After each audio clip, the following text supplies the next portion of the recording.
for closure. He adds that schools are expected to reopen on Wednesday.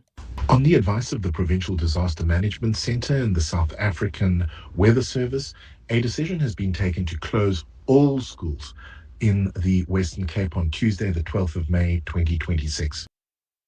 Staying with weather-related challenges in the Western Cape, one person has been killed due to a weather-related freak accident in Kenilworth. The death was confirmed after an uprooted tree fell on the car of a motorist.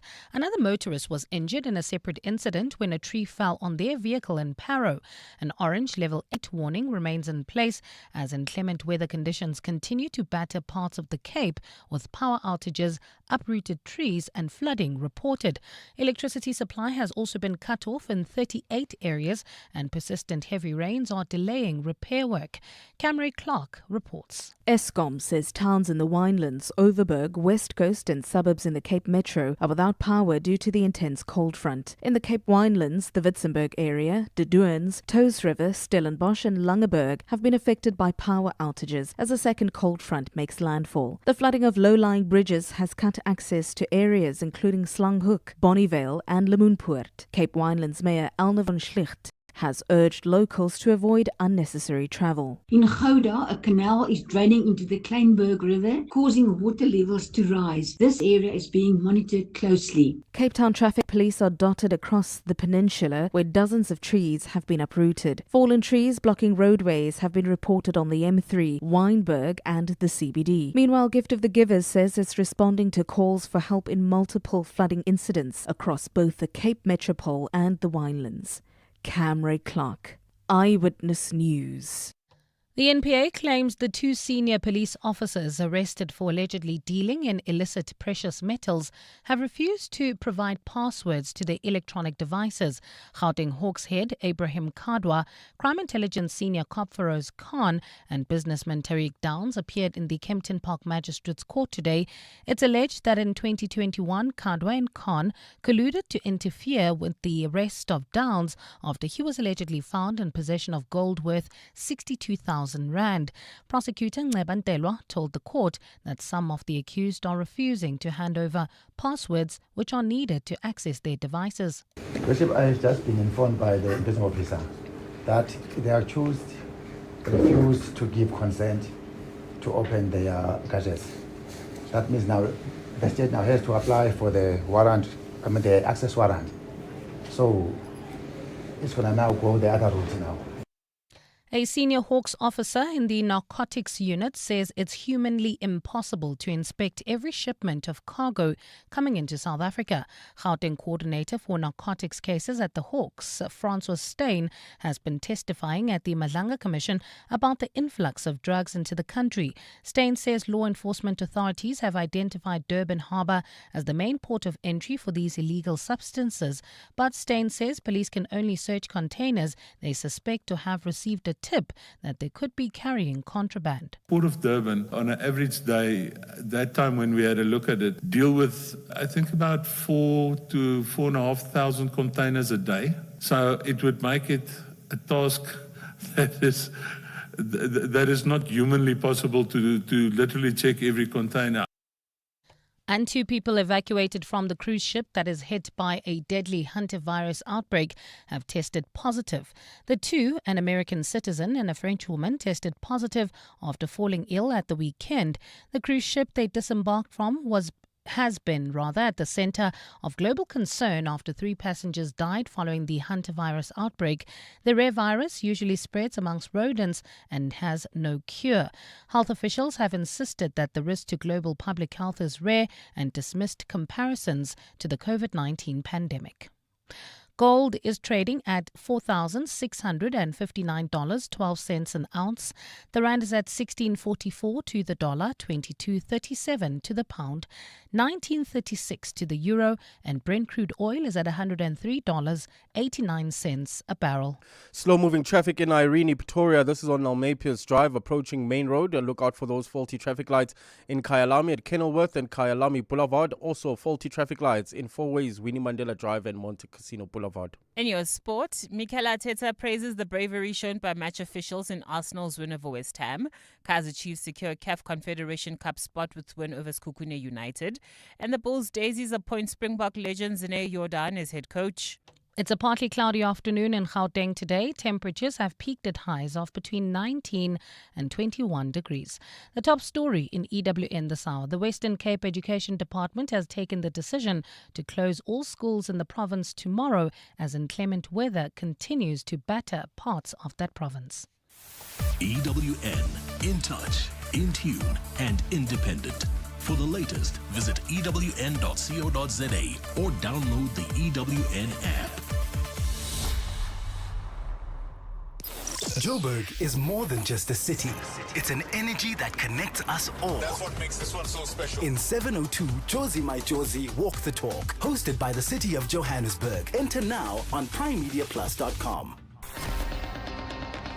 You're with John Perlman on 702. Streaming on the Prime Media Plus app, DSTV channel 856, 92.7 and 106 FM.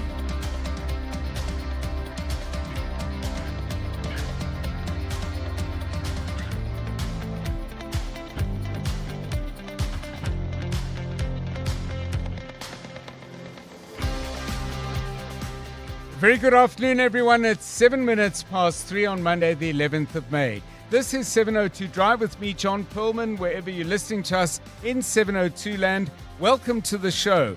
Hope you had a good weekend. Hope the new week is off to a decent start. How's your Monday been?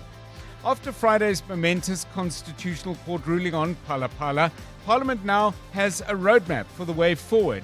Speaker Togo Didiza has just announced 7 steps that will need to be taken to give effect to that Concord decision. Lindsay Dendlinger joins us from Parliament with an update. That's in a moment. And after 4, we'll analyse the implications of the process for the President, his party and his opponents. We'll do that with Dr. Thapelo Tsilapedi from the University of the Western Cape. We'll be looking at some other things as well. Earlier today, Senior Crime Intelligence Officer Major General Feroz Khan appeared in court alongside Gauteng Hawkshead Major General Ibrahim Kodwa, facing charges related to illicit gold. Accused are charged with 2 counts, which is basically a contravention of the Precious Metals Act, Section 4 of that, and the defeating the end of justice. And from our side as a prosecution, one thing that I need to make clear is you need to understand that when the police do the investigation, they have to come to us so that we see the evidence that they have and assess whether the evidence is enough for us to prosecute. And once we have made the decision to prosecute, which is the case in this case, then the people were arrested and brought before the court. NPA spokesperson Kaiser Khanyago there. So who are these senior police officers and why is their prosecution so significant? More on that after 5. How many times each week do you hand over your license or ID for scanning at office parks, residential complexes and more? Quite frequently, I'd think, for many people. That said, this could be something that you may end up no longer having to do. All of this is covered under the POPIA Act. It's never been front and center before. We might be in for some changes. We'll talk about that at 10 to 4.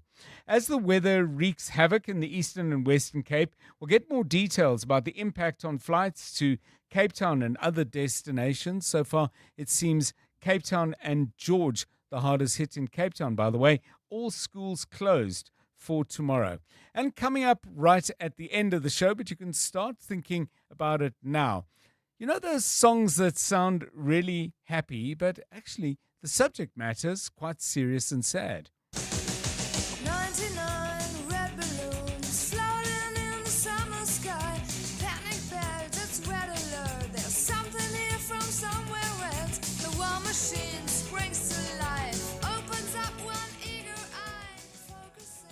Yeah, serious stuff in 99 red balloons. I bet you didn't know that as you tapped your foot to Katrina and the waves. But maybe you have also noticed that there are songs that you really like. They sound upbeat. Then you listen closely to the lyrics and think, wait a minute, that's quite heavy. Anyway, think about it. We'll play some of your songs and some of our own as well. That's coming up at about 20 to 6. On the markets, the JSE is down today, very slightly though. The all-share off by just 200 points. Leading the losers are a little group of clothing retail shares. Something going on in that sector? I'm sure there is. I know a guy who'll be able to explain it to you. I'll tell you about him in a moment. Fushini Group down by 13%. Truworths by 4.3%. Mr. Price by 2.7%. On the upside, Pick n Pay has gained 7.3% despite a long spell in the doldrums and some looming difficulties, I think it's fair to say, in the labour space. That's probably because Boxer, which PNP owns a large chunk of, is doing way better. Boxer trading 6.6% higher today, announcing some good numbers of their own. Vodacom is up by 3.6%, MTN better by 2.9%. The rand is trading at 16.40 against the dollar. A euro will cost you 19.31 and 22 rand 33 will get you a pound. The oil price is up, I'm afraid, today by $2.77 a barrel of Brent crude, currently trading at $104.06. Yeah, that's always higher than we'd like it to be. Mentioned a guy who understands these things. Stephen Krutus joins us with all the market news at 4:25. Sport with Tolakele Mganga. Karabo Chali has the traffic news, and Mbali Dlamini back with us at 3:30 with the very latest news headlines. This is 702 Drive. We're live in the place where you live. If it's happening in 702 land, we'll bring it to you as soon as we possibly can. But we do know that there's always an opportunity for you to get ahead of the news and share it with us, because you see stuff around you, you hear things we don't know about, or you maybe pick up an angle on a story we're already discussing, but it's one we haven't thought about. All of those things and more we'd like to hear from you in that regard. So call us on 011 883 0702 or drop us a WhatsApp on 072 702 1702. This is 702 Drive. It's 13 minutes past 3. 702. Let's walk the talk. All the big stories coming up on the show. And then there are, of course, those things that happen between us. Parents who end up playing with their kids' toys more than the kids do. And you get children sort of, do I ever get a turn to actually use my things? Yeah, it happens. It happens quite often. Take a listen to this.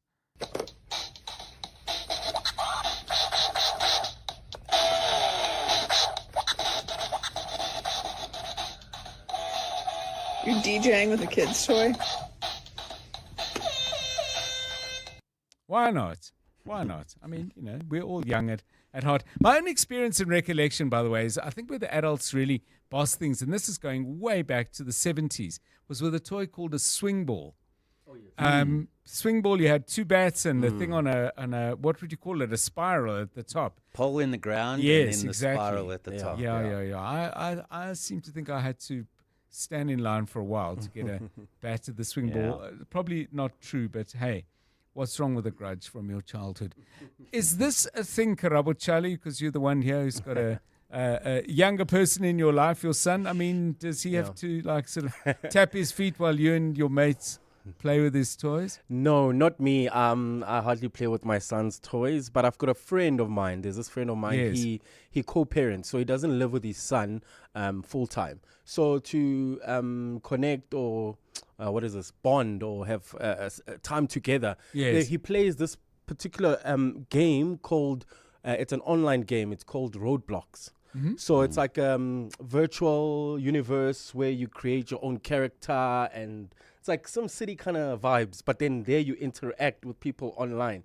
So he's always, and this is for kids, Roadblocks, and there's this whole community about it. So he spends hours with his son playing that game with him, not taking any time from his kids, but then he's playing with them at the same time. Okay, well, that sounds fair enough. So, Jono, do you have any ideas what the most common toys that actually do get taken over by adults? I mean, what have you I observed? would imagine high up on the list would be PlayStation and Xbox. Yes, yes. Lots of adults will be probably jumping in there. Maybe Nerf guns. Have you ever shot a Nerf gun before? No. So basically, it's in the shape of a gun, quite a futuristic looking gun, and it puts these soft kind of spongy bullets in them, and you can shoot targets. It's quite fun. I have once or twice taken a friend's son's Nerf gun and had a bit of fun with it. So that would be my toy of choice if I had to go down the route of playing with kids' toys. Okay, so what are the kids' toys in your life, in your ecosystem, whether they're your kids or not, that you most often see adults taking away from kids? Quick one, thank you, Roshan. I spoke about 99 Red Balloons, said it was Katrina and the Waves. I was thinking of the song Walking on Sunshine, which is it vaguely similar? Anyway, 99 Red Balloons sung by Nina. Nina? How do I say it? Drop me a quick WhatsApp voice note and help me out with the pronunciation. Here to help us out with the traffic, Karabo Charlie, good afternoon.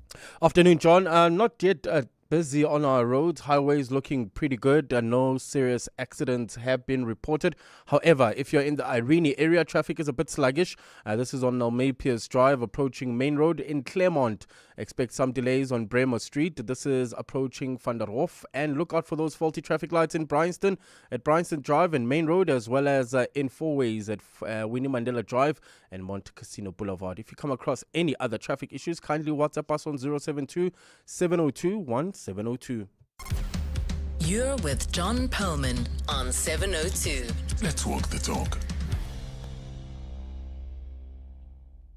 Right, 702 Drive. Let's go straight down to Parliament. Obviously, Friday seismic news. I don't think that's the overuse of the word, because the implications of the Concord judgment in regard to the impeachment process and President Cyril Ramaphosa's requirement to now in a much more robust and rigorous way explain what actually happened at Phala has massive implications for every single one of us. I don't think that would be overstating it. So what was Parliament going to do next? Well, I think we now know at least the outline, or at the very least, we have a sense of a roadmap. Speaker Togo Dudisa has announced 7 steps as to how they will respond to that Concord judgment. Here's Lindsay Dentlinger down in the Houses of Parliament now to fill us in on the details. Lindsay, they've moved quickly. The Speaker has made a pronouncement. What can we expect? Good afternoon.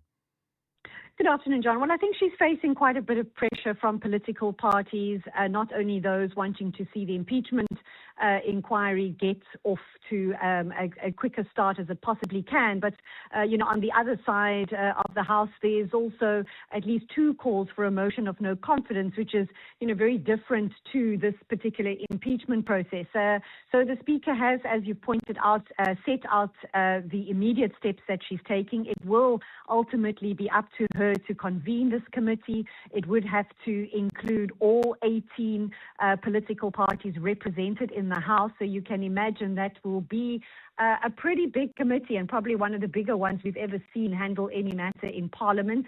How many members of each political party will be represented, that still remains to be seen.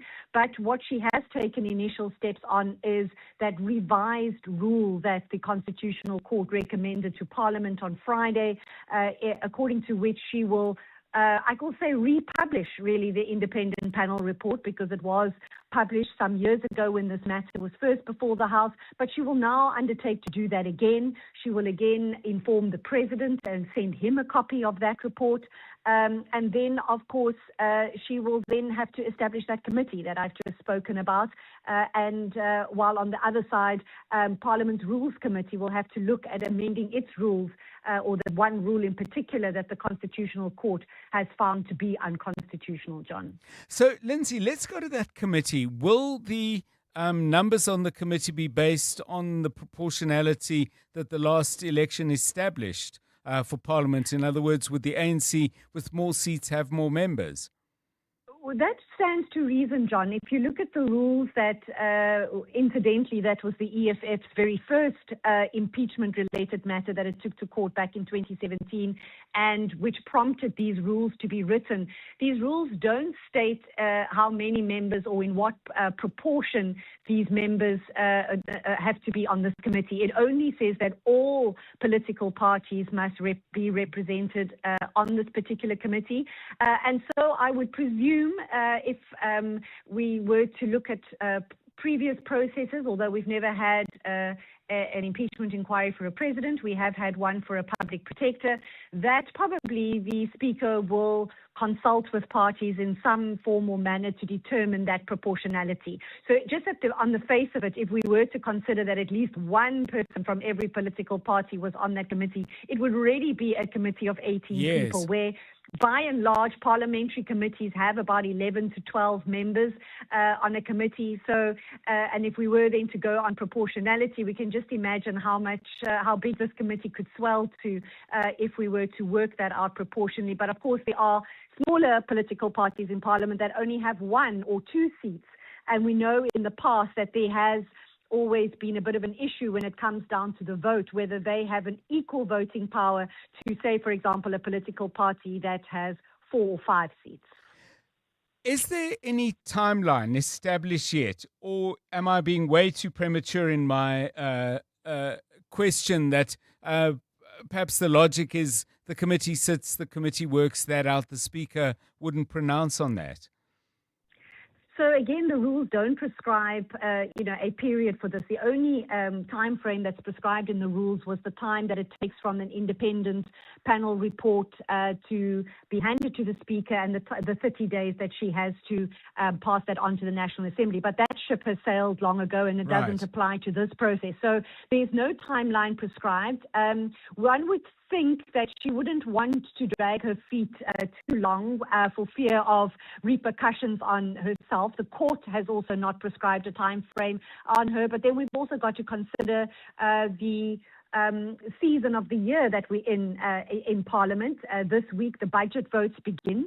So that is usually an intense process. The President, incidentally, will, besides being before the House to answer questions on Thursday, he will present his budget vote in early June on the 2nd. So we can imagine that is going to be quite a fierce one that he's going to face. And then, of course, this being an election year, John, traditionally Parliament does take a bit of a longer mid-year recess than it usually would to allow political parties to campaign. That is not to say that an ad hoc committee or an impeachment committee cannot sit outside of that parliamentary terms as they are set out. But these are all factors that will inevitably come into play. And of course, what we see, we've heard, for example, the DA saying they've already started thinking about who they would nominate for that committee, because the Speaker would inevitably write to all the political parties and ask them to nominate their members, whether they would sit outside a parliamentary process. And then there's a lot of research, John, that goes into something like this kind of inquiry. The Parliament's legal advisors would have to consider all the evidence before it. It will not just be the Section 89 panel report. It will be at least 3 other reports from the Public Protector and the Reserve Bank and SARS, who have also weighed in on this matter. So there's a lot of preliminary work to be done. So it remains to be seen, really, how long it takes to get it off the ground, and then there's no telling how much longer it would take to get through. We only have the Public Protector Section 194 inquiry to go by, and that ran on for over a year. So there's no way of telling, really, John. No, absolutely. But thank you. Spelling out all the various and variable factors that we need to consider as this impeachment process gets underway. More on that after 4. We'll look into the implications of this a little bit more broadly. We'll be joined by Dr. Thapelo Tsilapedi, who's a senior lecturer in the Department of Political Studies at the University of the Western Cape. 3:25. Drive home with John Perlman on 702. Let's walk the talk. Well, the words extraordinary, Madlanga and Commission, and possibly throw in the word evidence as well, get used in sentences quite a lot. But to the extent that I was able to listen in to today's session, just quite remarkable stories of what seemed to me, at least, to be the absolute deliberate bungling and undermining of what should have been very clear-cut investigations into who was the owner and the end user, potentially, or the end buyer of enormous amounts of drugs. We've heard already last week about the catalogue of what seemed to be, to me at least, deliberate errors, allowing for a massive stash to be stolen from the Hawks office in Port Shepstone. Focused today very much on Gauteng.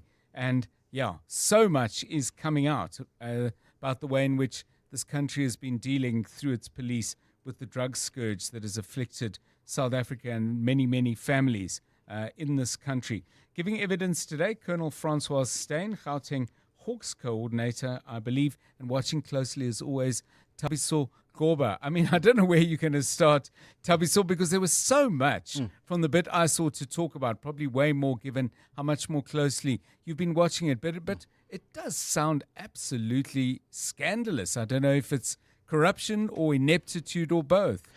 Good afternoon, John. There's definitely something going on with the SAPS. Yes. So the gentleman that you introduced, Mr. Colonel Francois Steyn, he's the coordinator for narcotics at the Hawks here in Gauteng. And basically his testimony has been focused on a 2021 drug bust that took place in Ayrton, just south of Johannesburg. This is when about 741 kilograms of cocaine were intercepted by police, 751 cocaine, just a lot of money. So it was intercepted by police. And then at the time, 2 police officers were arrested. One traffic officer was arrested, and then later a civilian was arrested. Now, the problem is a couple of years later, a couple of months later, the charges were later dropped. And this was because that the scene was contaminated. Mr. Steyn, who was part of the coordinating team and part of the senior officer that were in that scene, he testified around, there was just a lot of people that were part of that scene, and it later became contaminated. And obviously, they couldn't charge the people that were accused of obviously transporting or assisting in the transportation of these drugs. And there was an investigation, John, by IPID. And it's interesting that the investigation by IPID implicated 2 of the gentlemen who were in court today, the counterintelligence cop, Mr. Feroz Khan, and the head of Hawks at Gauteng, Mr. Ibrahim Kadwa, and obviously Mr. Steyn himself. The IPID report was very damning, and it said that they had to undergo disciplinary hearing. Right. Then what happened after that is that they were later exonerated by their respective agencies. We know that Mr. Feroz Khan, he belongs to SAPS, so he was exonerated from SAPS. And then Mr.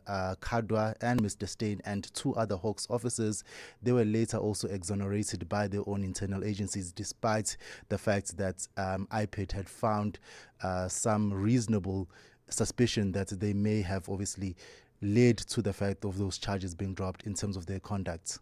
Yeah, and you've picked out a small excerpt from today's testimony so far, which really illustrates some of the points that you've been making. Let's take a listen and then come back to Thabiso Gorba.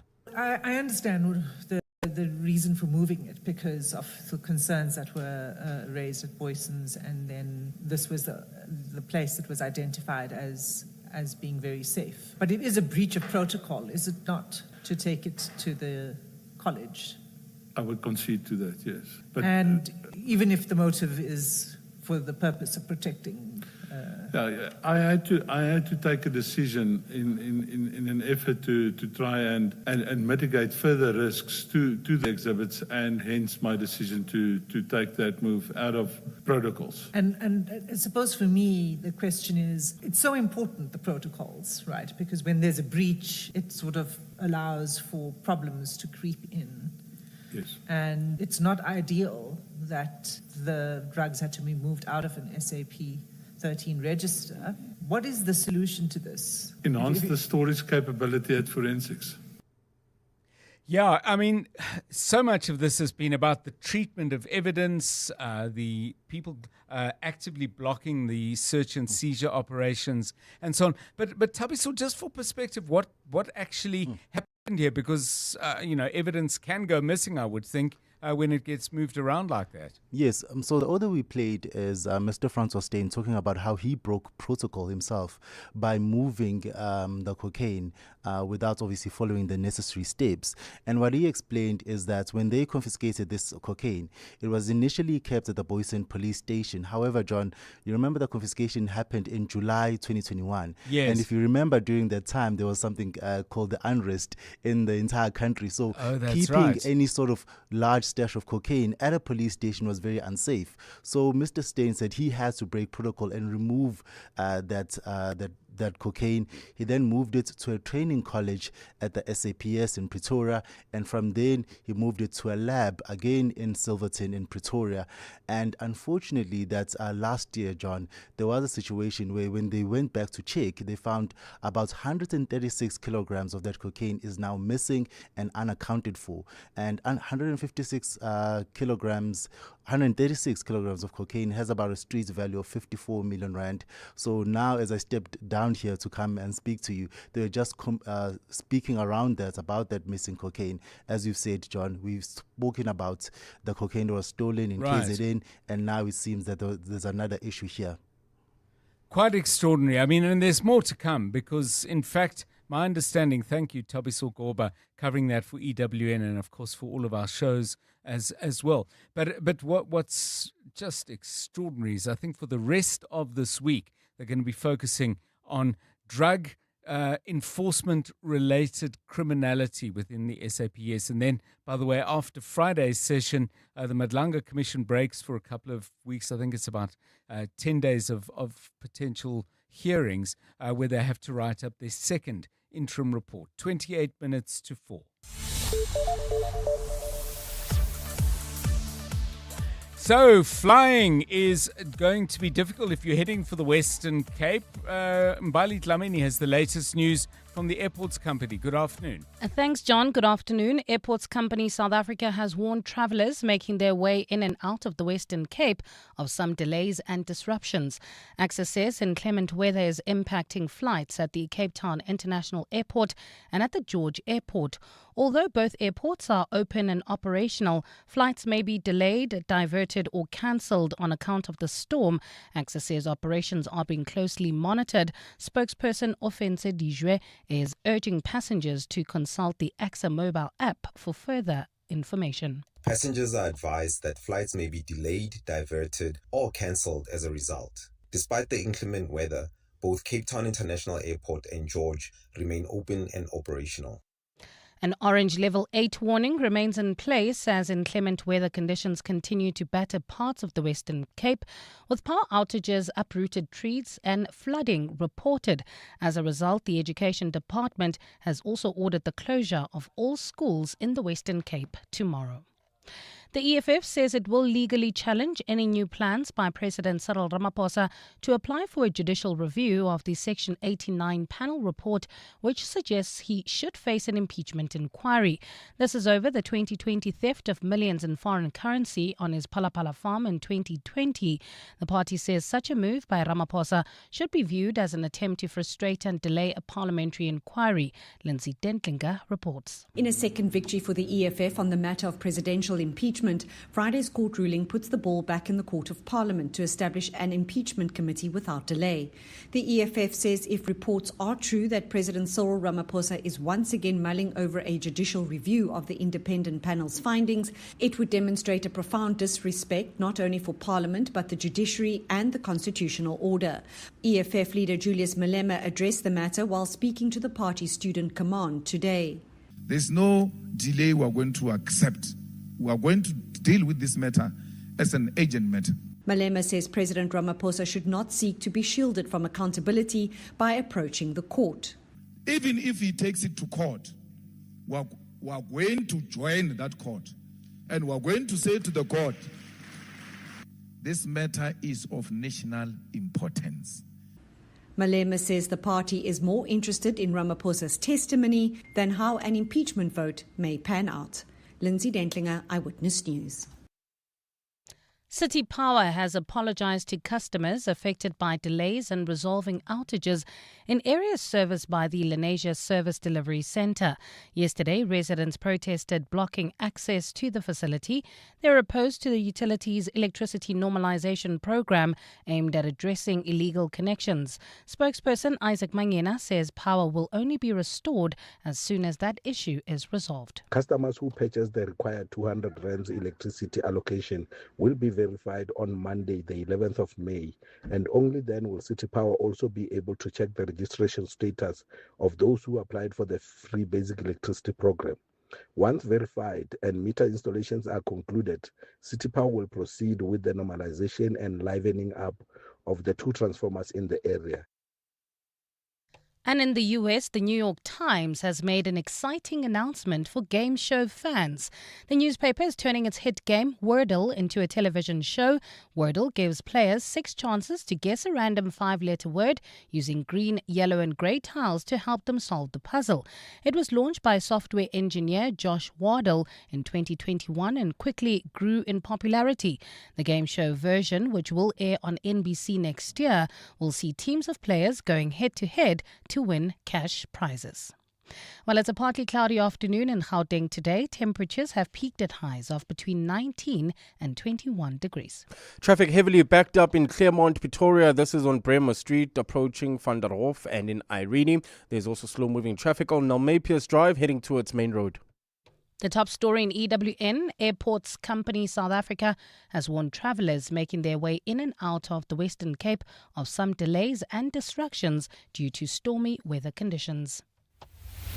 Clement Maniatella. Weekday mornings, 9 to 12. 9 to 12. The reality, Jordan, is that if this committee does say that there's serious misconduct that was committed by the president, as you said, it's game over. You could perhaps have the GNU destabilized. You could have the very same EFF, MK, ANC coalition that you say you're trying to avoid. Is that the risk you're willing to take? Surely, I cannot imagine that it is your position that we should turn a blind eye to wrongdoing simply in order to protect one person. Over the weekend, many people have been in touch with me to say that we should do the opposite. Which is what? That regardless of what the outcome of the committee is, we should protect the president. Is the suggestion coming from some of your colleagues in the DA or out? Mainly from inside the ANC and some from inside business as well.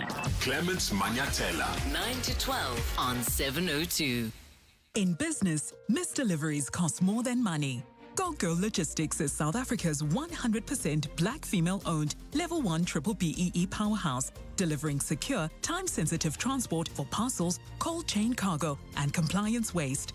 With DG trained drivers, cold chain certification, national reach, and real-time tracking, every load is handled professionally, safely, and on time. Go Girl Logistics, power beyond cargo. Visit gogirl-logistics.com. Bar Black Sheep. Have you any wool? Yes, sir. More than 3 bags full. We think beyond today, tomorrow, more. Look up, look far ahead. We may choose to leave the herd. There's greener grass where fewer care to tread. Bar Black Sheep. Proof of what we do. Better for clients for over 20 years. Courage, we hold the course for you. Bar Black Sheep. If you want more wool, it takes black sheep thinking. Camissa Asset Management. Invest different. Camissa Asset Management is a licensed FSP. The world is moving fast. Consumer mindsets and preferences are changing in real time. AI is creating new rules and timelines are shorter than ever. At Plus 94 Research, we help leaders reduce uncertainty. We deliver authentic, real-time data grounded in proven methodologies and powered by relevant, cutting-edge technology. So when decisions can't wait, you move forward with clarity, confidence, and impact. Plus 94 Research, the science of decision making. Joburg is more than just a city. It's an energy, a pulse, and a feeling connecting everybody. The heart of Mzansi. It's Joburg. In celebration of this, 702 has partnered with Jozi My Jozi, and we're calling on you to walk through the city center with us. Walk the talk. In the 702 Jozi My Jozi Walk the Talk. Babize bonke. On Sunday, 26 July, we're going to the iconic Joburg CBD, the home of dream creators and operators, where we dominate and history make. So join us and be a part of something special. I'm ready to rock this book. Because when Joburg walks together, extraordinary things happen.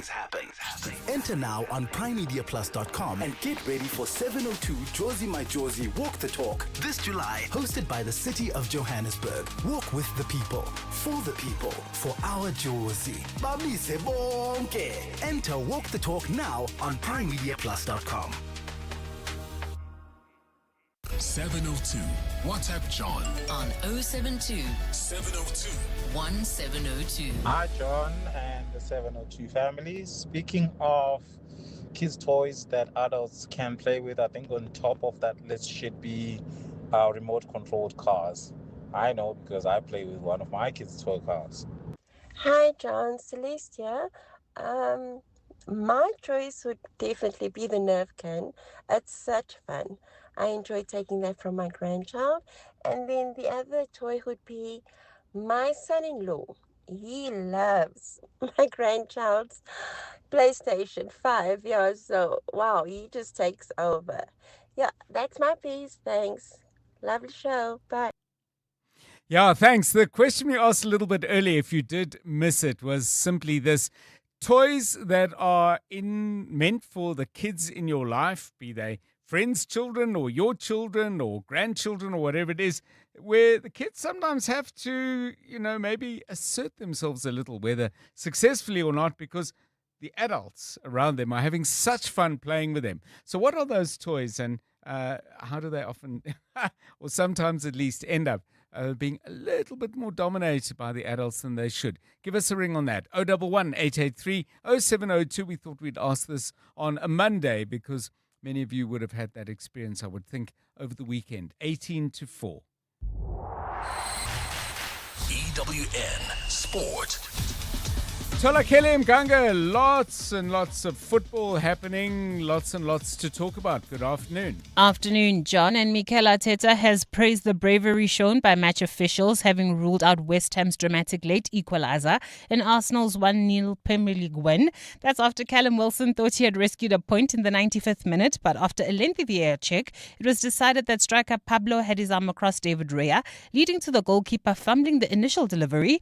The win for the Gunners maintains their 5-point lead over Manchester City with 2 games to go. Probably today I have realized how difficult and how big is the referee's job, because you're talking about a moment that can decide the history, the course of 2 massive clubs that they are fighting with their lives to achieve their objectives, and the pressure is huge. It was the right choice. Kaizer Chiefs have qualified for next season's CAF Confederation Cup following their 2-0 victory over Sekhukhune United in the Bedway Premiership. That win sees the Glamour Boys' 5-game winless run come to an end as Khalil Ben Youssef's side finish in the top 8 for the first time in 3 seasons. A lot of time we said that the minimum that we can do this season is to be in the top 3, to play again in AFCON. For one of the biggest teams in South Africa and in Africa, it's, I think, the minimum that we can do. At least now we are already qualified for the season for the AFCON. Congratulations for the fan. Congratulations for the board, congratulations for the technical staff and the players. Not the work only for us, it's the work of a lot of people behind the scene. Marcus Rashford was on the score sheet as Barcelona beat Real Madrid 2-0 to win La Liga with 3 games remaining in the season. It's Barca's 29th title and they're now 7 titles behind the record league winners Los Blancos. The Catalonians also went on an 11-game winning run to coast to the title and lead their rivals by unassailable 14 points. I always had an admiration for Barcelona. It was my second team. So yeah, it's a dream to come here and to win is so important to me. And just to enjoy this moment is what I want to do now. This is also very important for me. All my family is here because they know it's an important time for me and my career. Like I said, today is about enjoying and not so much the professionalism, blah, blah, blah. Like I just enjoy today and I live for now. The Bulls have appointed Springbok women's legend Zine Jordan as the new head coach of the Bulls Daisies. Jordan remains one of only 2 women's coaches in South African rugby to hold a World Rugby Level 3 qualification, while her contract will run until 2029. For the men, 8 new signings have been confirmed ahead of the new season, and they include the return of former Sharks and Springbok fly half Kerwin Bosch. Tekir Abrahams has also been drafted into the team, while 5 junior players have signed contract extensions, including centre Dimitri Erasmus. Tolagele Mganga, Eyewitness News Sport.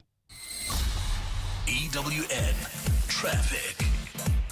3:45 on this Monday in May. Let's find out what's happening out in the traffic. This EWN Traffic is brought to you by GWM, class-leading vehicles that help you navigate your journey. Problems in Claremont, I believe, on an otherwise quiet day. Yeah, no, not that busy at this stage, but in Claremont, that's in the Tshwane area, you can expect heavy delays. This is on Bremer Street, approaching Van der Hof. Irene, also traffic a bit sluggish on Nelmapius Drive. This is heading towards Main Road. In Leondale, Ekurhuleni, expect some delays on Leondale Road between the N3 and the R103. If you come across any other traffic issues, kindly WhatsApp us on 072 702 1702. There's more EWN on air, online, and on the EWN app. Ever since fuel went up, you've had to endure a lot. Like helping your mom run errands while she tries to help you with your love life. Hi, Bo. Kanti, when are you and Sfiso getting married? Pella, I want grandchildren. Don't let the fuel hike put you under pressure. Get 5,000 Rand towards your fuel when you buy a Haval or P-Series this month. Visit gwm.co.za or your nearest dealer to book a test drive. GWM. Go with more.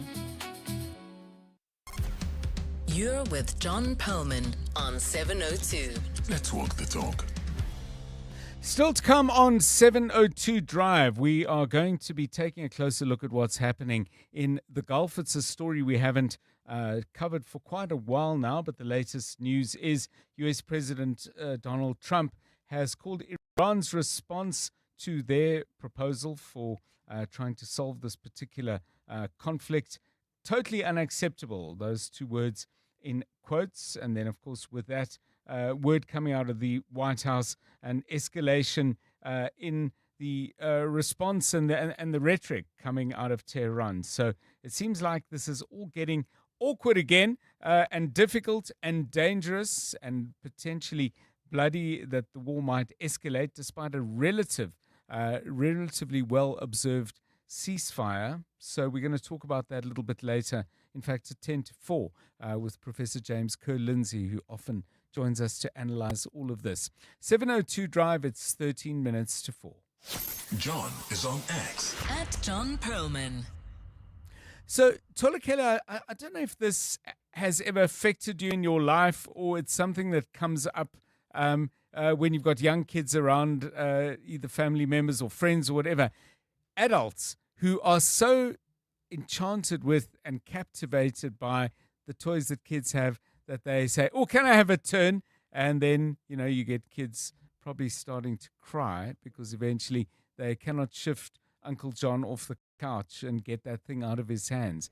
Did that ever happen to you when you were younger, first of all? And do you ever observe it happening now? Of course, you may well be the one on the couch with the controls in your hand. It definitely still happens now, and especially with the toy cars. There's something just so fascinating about just watching them like zoom around, where the kids even have to go, is it my turn? But another one is bubble guns, especially when it's hot and it's summer, and you're just like, oh, let the kids have fun with, no, the adults, they're also shooting each other with the water. And you're just like, I thought we were buying it for the kids. Why are we playing with these things? So what does that tell you? Because interestingly about these sort of toy gun things, Kabazela at the start of the show spoke about Nerf guns, where you shoot these little soft foam projectiles. I don't know if they're in the shape of bullets or whatever, and that those are quite hard to get out of adults' hands. But water pistols, why don't we just buy our own and shoot at each other? Imagine me in my big age, John, while my friends are around, just shooting guns with them. It would look weird. But if the kids it's happening are there, anyway. So no, but when the kids are there, it makes sense. Because it's like, see. I'm just helping them understand the toy. Yes. When the toy is really I'm entering the spirit of the game. Exactly. But when it's just like pure adults, all of us are going, okay, what a weirdo.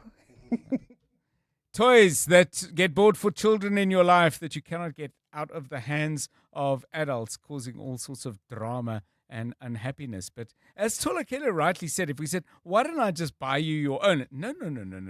I mean, that might be a way, by the way, of shaming them to give it back to its rightful owner, who, after all, is the kid, irrespective of who paid for it. 10 minutes to 4. Drive Home with John Perlman on 702. Let's walk the talk. Well, one story we haven't really kept up with, perhaps as often as we should, is the conflict in the Gulf, the war between the United States and Israel on the one hand, Iran on the other, with all the attendant conflict that is going on in Lebanon as well. So what is actually going on? The latest headline I've seen is Trump rejects Iran response to U.S. peace proposal as Tehran warns of new attacks. So that's the summary. What exactly is going on? Let's welcome analyst Professor James Kerr-Lindsay on the line to us, and we welcome him to the show once again because he's been guiding us through this particular conflict over the last couple of weeks. So, Prof, good afternoon to you and welcome. The United States says that Tehran's response to their proposal is totally unacceptable, and both sides are saying, well, that means there's going to be more conflict. Does that necessarily follow, though? It's hard, some people say, not to get the strong impression that both sides would rather not escalate. Hello, John. Yes, I mean, look, as you point out, I mean, frankly speaking, if we're to be really honest, we're in a bit of a mess all round. Yes. It looks like this is one of those situations where, as we've discussed before, the United States has got itself into a situation it just doesn't really know how to get out of. Tehran has been extremely adept at leveraging this. It knows that it's actually got a lot of the important cards in its hand. I don't think it wants to go back to war. It has seen the death and destruction that US attacks and Israeli attacks have brought on it. But it also knows that it's got Trump over a barrel, so to speak, and seems keen to exact as much leverage as it can in any negotiations to bring this to an end. So, of course, I mean, apart from the fact that the Straits of Hormuz and the question about really reopening that to international traffic, we've also got to sort of think about, this could have quite profound domestic consequences in the United States because, Yes. of course, Trump is now arguing that because there's a ceasefire, he doesn't need to invoke the War Powers Act. And there's a whole question about congressional authority and approval for what happens next. So Tehran seems to be in quite a strong position. But of course, as you say, neither side, I think, really wants to see a return to actual full conflict. Do you know what they're fundamentally disagreeing about? Because my understanding is the US proposal was 14 points on a single page. Nothing wrong with that. The fact that something might be 101 pages doesn't necessarily make it substantial. It just makes it bulky, potentially. But, I mean, do you know what the main points of disagreement are? Because sometimes when there's a fair amount of posturing, I would think it takes somebody to come along and say, hey, listen, you guys fundamentally agree. You're not arguing over whether it's grey and purple. You're arguing over grey and beige. Yes, I mean, ultimately, the real question in all of this is about Iran's nuclear capability. I mean, this is what Trump has said was at the heart of it. I mean, we don't really have much of an idea what really was at the heart of US thinking. My own sense, I think, was that Trump had been persuaded by some of those close to him that the United States has incredible military power. Let's just use it without a very clear idea of what the objective was. But it seems more and more that the clause that Trump really wants to focus on is saying that we have limited Iran's nuclear capabilities. Now, Tehran's position on all of that is, well, we are willing to talk on that, but I think what you will find is the Iranians have always taken the position is even if we don't want to pursue a nuclear weapon as such, we have to have the ability to conduct all that we need to do in order to develop a civilian, peaceful nuclear capability, nuclear power capability. In the United States, I think the position that they've taken along with the Israelis is Iran is to have absolutely no nuclear capabilities whatsoever. So I think that seems to now be the key sticking point in all of this. Is it if that is that would suggest that even if you reach agreement on first of all the current state of the use of weaponry and attacks on each other, and even if you reach agreement on the issues around the Strait of Hormuz, that has always been the big sticking point in the U.S. relations with Iran. I mean, is there anything to suggest that there's a compromise possible? Because surely President Trump cannot go back to the deal struck by Barack Obama. That's the one he cancelled. And that is precisely the problem in all of this, because Trump now knows that that is essentially the most viable and best way out. But of course, if he does sign up to it, he will be clobbered over the head by all the critics who said, well, you know, what have you done? You ripped up this deal. This was exactly what Obama had managed to achieve with the JCPOA a decade ago. And it was backed by all sorts of, you know, international safeguards, including sort of ways of introducing sanctions or reintroducing sanctions via the Security Council if Iran wasn't living up to it.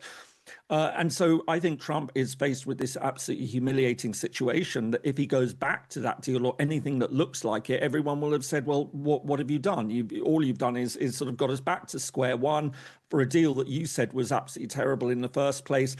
But in the process, you've now essentially strengthened Iranian geopolitical hand in the Straits of Hormuz, and at the same time fundamentally undermined the US position internationally on all sorts of levels. Militarily, that it wasn't able to win this decisive victory over Iran, that it will look like a bully on the world stage, that it's lost a lot of its allies or strength, diplomatic position with allies. So I think Trump is really facing a very difficult situation, and Iran knows this again. And just finally, Prof, I mean, the at one point we had Iran engaged. Sorry, not Iran. We had Turkey engaged. We had Pakistan involved. I think Egypt was playing some sort of role. Are they still there involved in the background, or is this very much now the two sides talking to each other and doing so directly? It's a good question. It's difficult to say. I mean, I think there will be a lot of actors who are involved in one way or another. It's in a lot of countries' interest to try and get traffic flowing through the Straits of Hormuz as freely as possible, as soon as possible.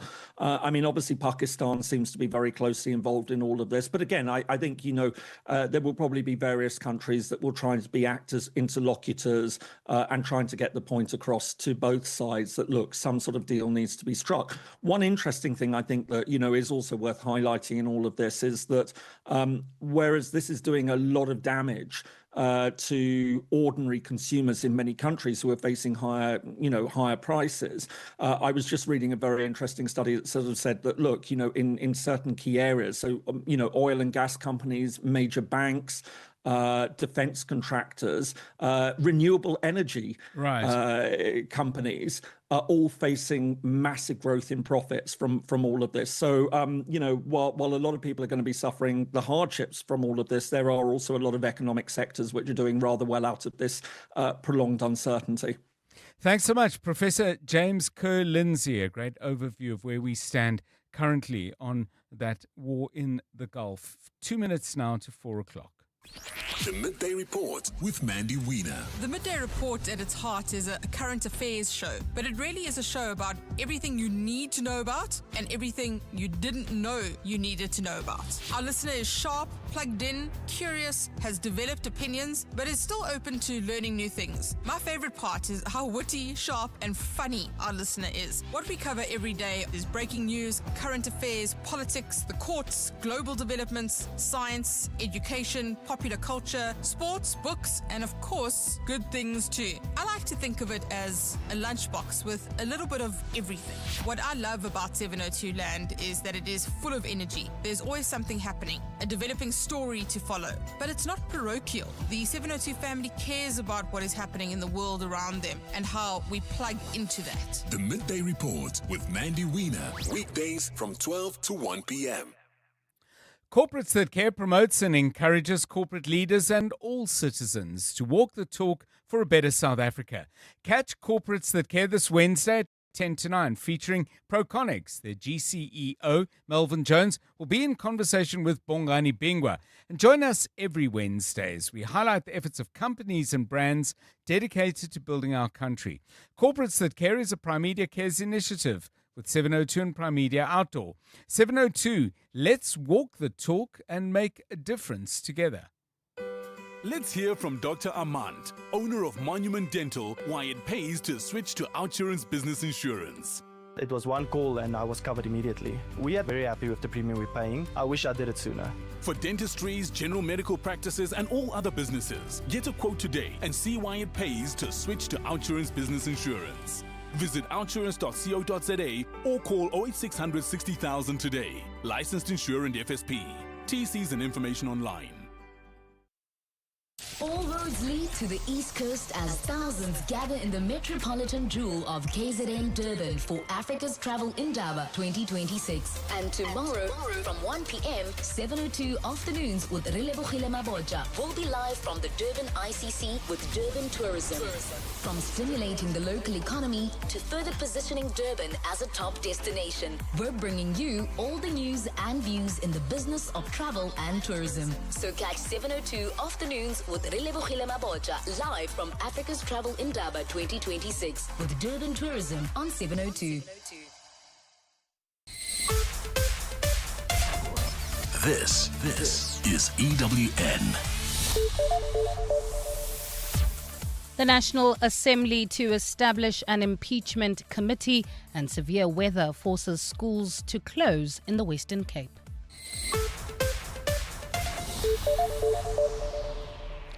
Good afternoon, I'm Bali Dlamini. National Assembly Speaker Thoko Didiza has confirmed that Parliament will establish an impeachment committee to look into President Cyril Ramaphosa over the Phala matter.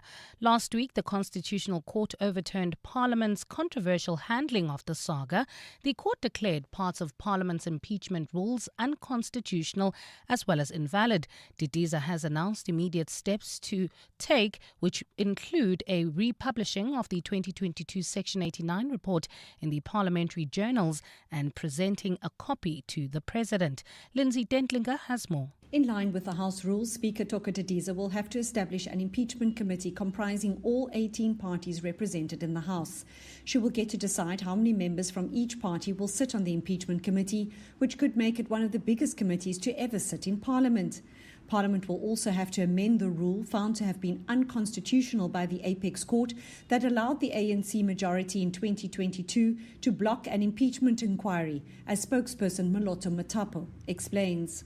The Speaker will refer the Constitutional Court judgment to the National Assembly Subcommittee on the Review of Rules to consider and process the amendment required to the rules of the National Assembly pursuant to the findings, reading in and directions of the Court. Parliament says the Speaker will also determine the programme and procedural arrangements of the impeachment committee, as well as how long it will have to complete its work. Lindsay Dentlinger, Eyewitness News, Parliament.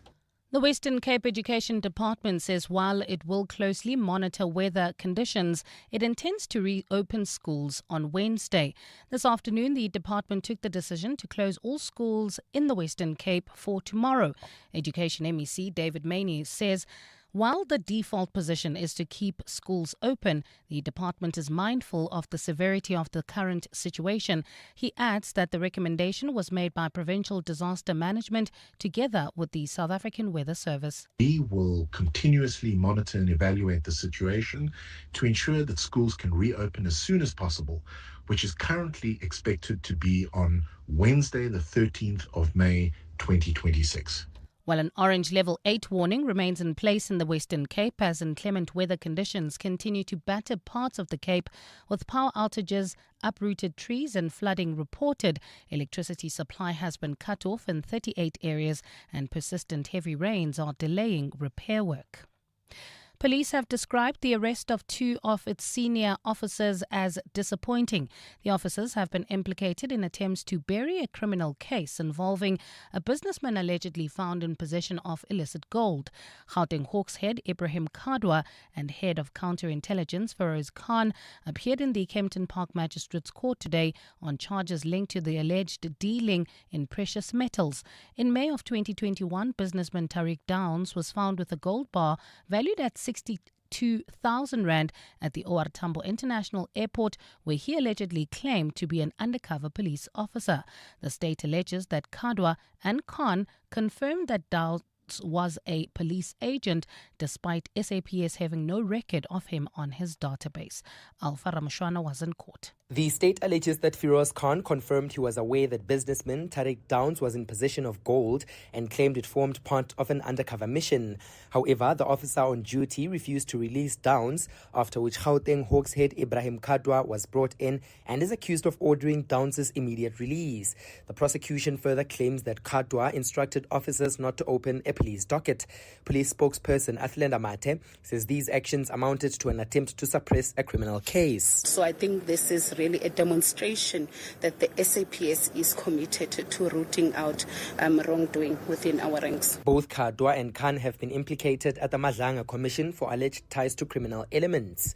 Alpha Ramshwana, Eyewitness News in Kempton Park. And in the Philippines, lawmakers have voted to impeach Vice President Sara Duterte for a second time. The articles of impeachment accuse Duterte of corruption, bribery and an alleged assassination plot against former ally President Ferdinand Marcos. Under the Constitution, a guilty verdict in the Senate would see Duterte removed and barred from elected office for life. This means the Senate trial could end her 2028 presidential bid. Duterte and Marcos have been engaged in a political brawl since 2022, when Duterte was denied her desired Defence Portfolio Committee and instead named Education Secretary. The feud exploded into open warfare in 2025 with her first impeachment and the subsequent arrest. Gold is trading at $4,741.71 an ounce. The rand is at 16.35 to the dollar, 22.29 to the pound, 19.28 to the euro, and Brent crude oil is at $103.98 a barrel. In Claremont, Pretoria, traffic heavily backed up on Bremer Street approaching Van der Hof, while in Lenasia, south of Joburg, bumper-to-bumper traffic on the R554 Abu Bakr Drive between the N12 and Nirvana Drive. Protea Glen, traffic pressure on the R559, that's Main Road opposite GOG Gardens. In your sport, Sipho Chain sets a new standard for goalkeepers in the PSL. Liverpool to honour Jota brothers with memorial at Anfield. And 3 wins across 3 different tours for South African golfers. A fine Tuesday expected in Gauteng tomorrow. Johannesburg drops to overnight lows of 5 degrees, peaking at 20. Pretoria 6 and 23, and Vereeniging 4 and 19 degrees. The top story in EWN this hour. National Assembly Speaker Togo Didiza has confirmed that Parliament will establish an impeachment committee. EWN, in touch, in tune, and independent. For the latest, visit ewn.co.za or download the EWN app. On Sunday, 26 July, 7:02 Josie My Josie Walk the Talk unites us all in the iconic Joburg CBD. 7:02 Walk the Talk. Abize bonke. Enter now on primemediaplus.com. 7:02. Drive home with John Perlman. John Perlman, 3 to 6 p.m. on 92.7 and 106 FM. Let's walk the talk. 7:02 Drive, it's 8 minutes past 4. You're listening to 7:02 Drive, and we are live in the place where you live. Great to have you with us. We've got some interesting and important stories coming up. We've got some lovely music coming your way in the last half an hour of the show. And of course, there are the stories that you know about, perhaps know more about than we do, or there might be stuff that we haven't heard about at all. Please do be in touch on 072 702 1702 and 011 883 0702. Lots happening in the place where you live, in the world that you inhabit in whatever way, shape or form. It might be the world of your work, it might be the the world of ideas. Please do get in touch and share some of your most important thoughts today. Also wondering if there's anyone down in Cape Town. I'm just looking at some extraordinary pictures coming out of that city. Firstly, somebody sent me a wind gauge. I think it was down at the harbour. The wind seemed to be getting up to a speed of about 115 kilometers an hour. And then a picture of Newlands cricket ground, completely flooded. It literally looks like a lake. And I was going to, describe the size of the lake, but I don't need to, because most people know what the size of, in general, of a cricket ground looks like. It's much deeper at one end than the other, and I don't know the ground well enough to tell you. But yeah, there will not be a cricket match where the commentator says coming in from the deep end, but it really is significant damage and mayhem being wrought by these storms. If you're down in the Western Cape and you want to just drop us a note or give us a call to talk about what's going on there. School's closed for tomorrow. That gives you a sense of the gravity of what's happening there. Coming up, and speaking of storms of a different kind, we'll be talking in a moment to Dr. Tapelo Tsilapedi, who is at the University of the Western Cape. We now have some of a roadmap for the impeachment inquiry that will go on down in Parliament. This in regard to Palapala and President Cyril Ramaphosa, the implications of the way this is being set up for the president, for his party, and of course for both of their political opponents, and indeed for the South African citizenry who just want to see all of this clarified and the Constitution respected. So lots to talk about. Dr. Tsilapedi with us shortly. Some of you responding to the stories we've been covering, quite a few of you interested in what Professor James Kerr-Lindsay had to say about the Iran-US conflict. You can give us a call on that. And if you missed that interview, by the way, please go to primemediaplus.com. That's where you can catch up on anything you've missed in the course of a 7:02 day. It's 11 minutes past 4. 702.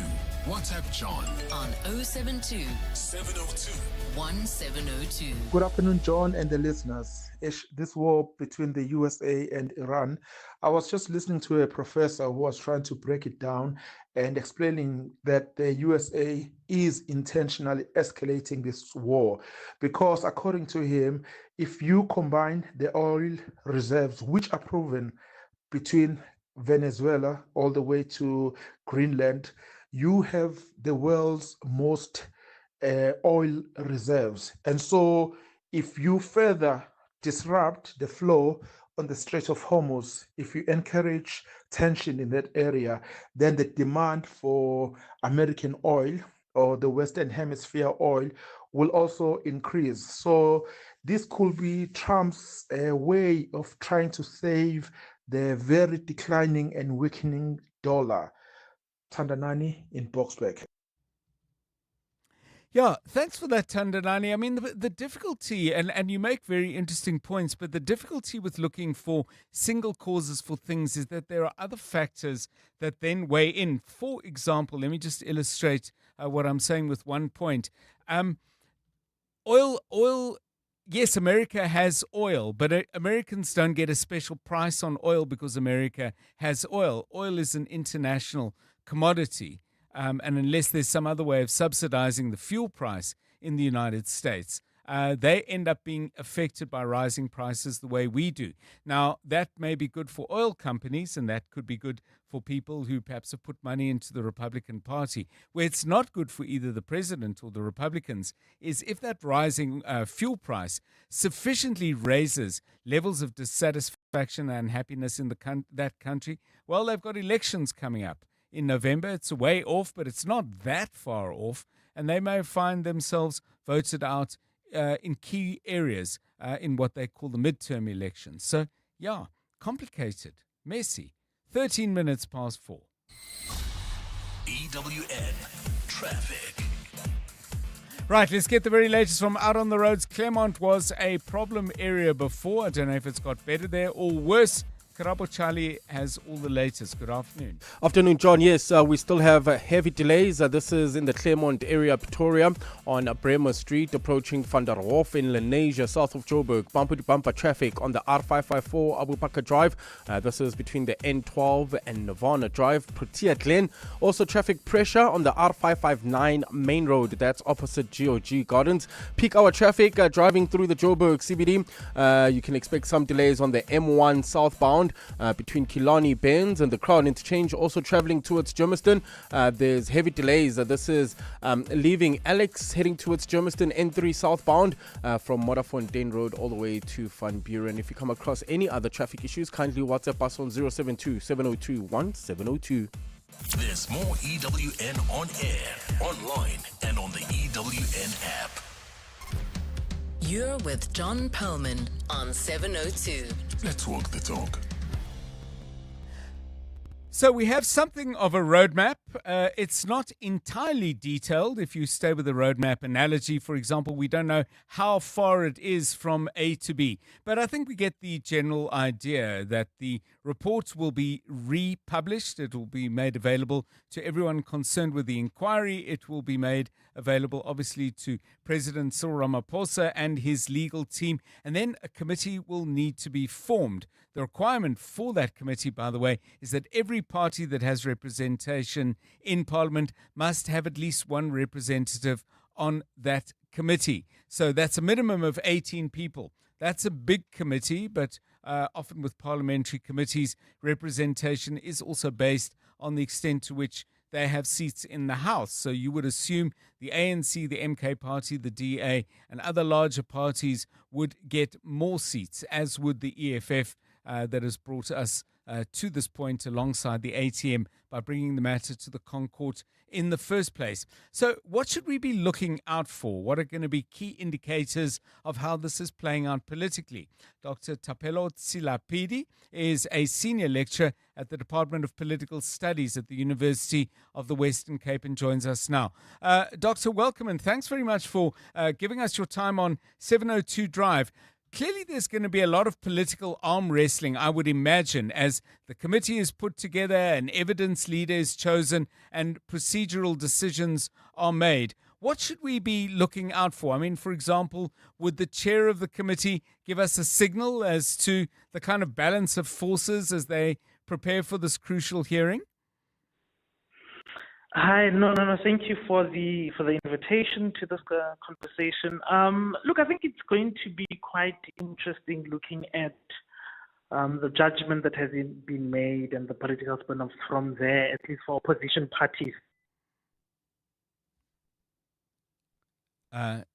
Dr. Tsilapedi, do we still have you?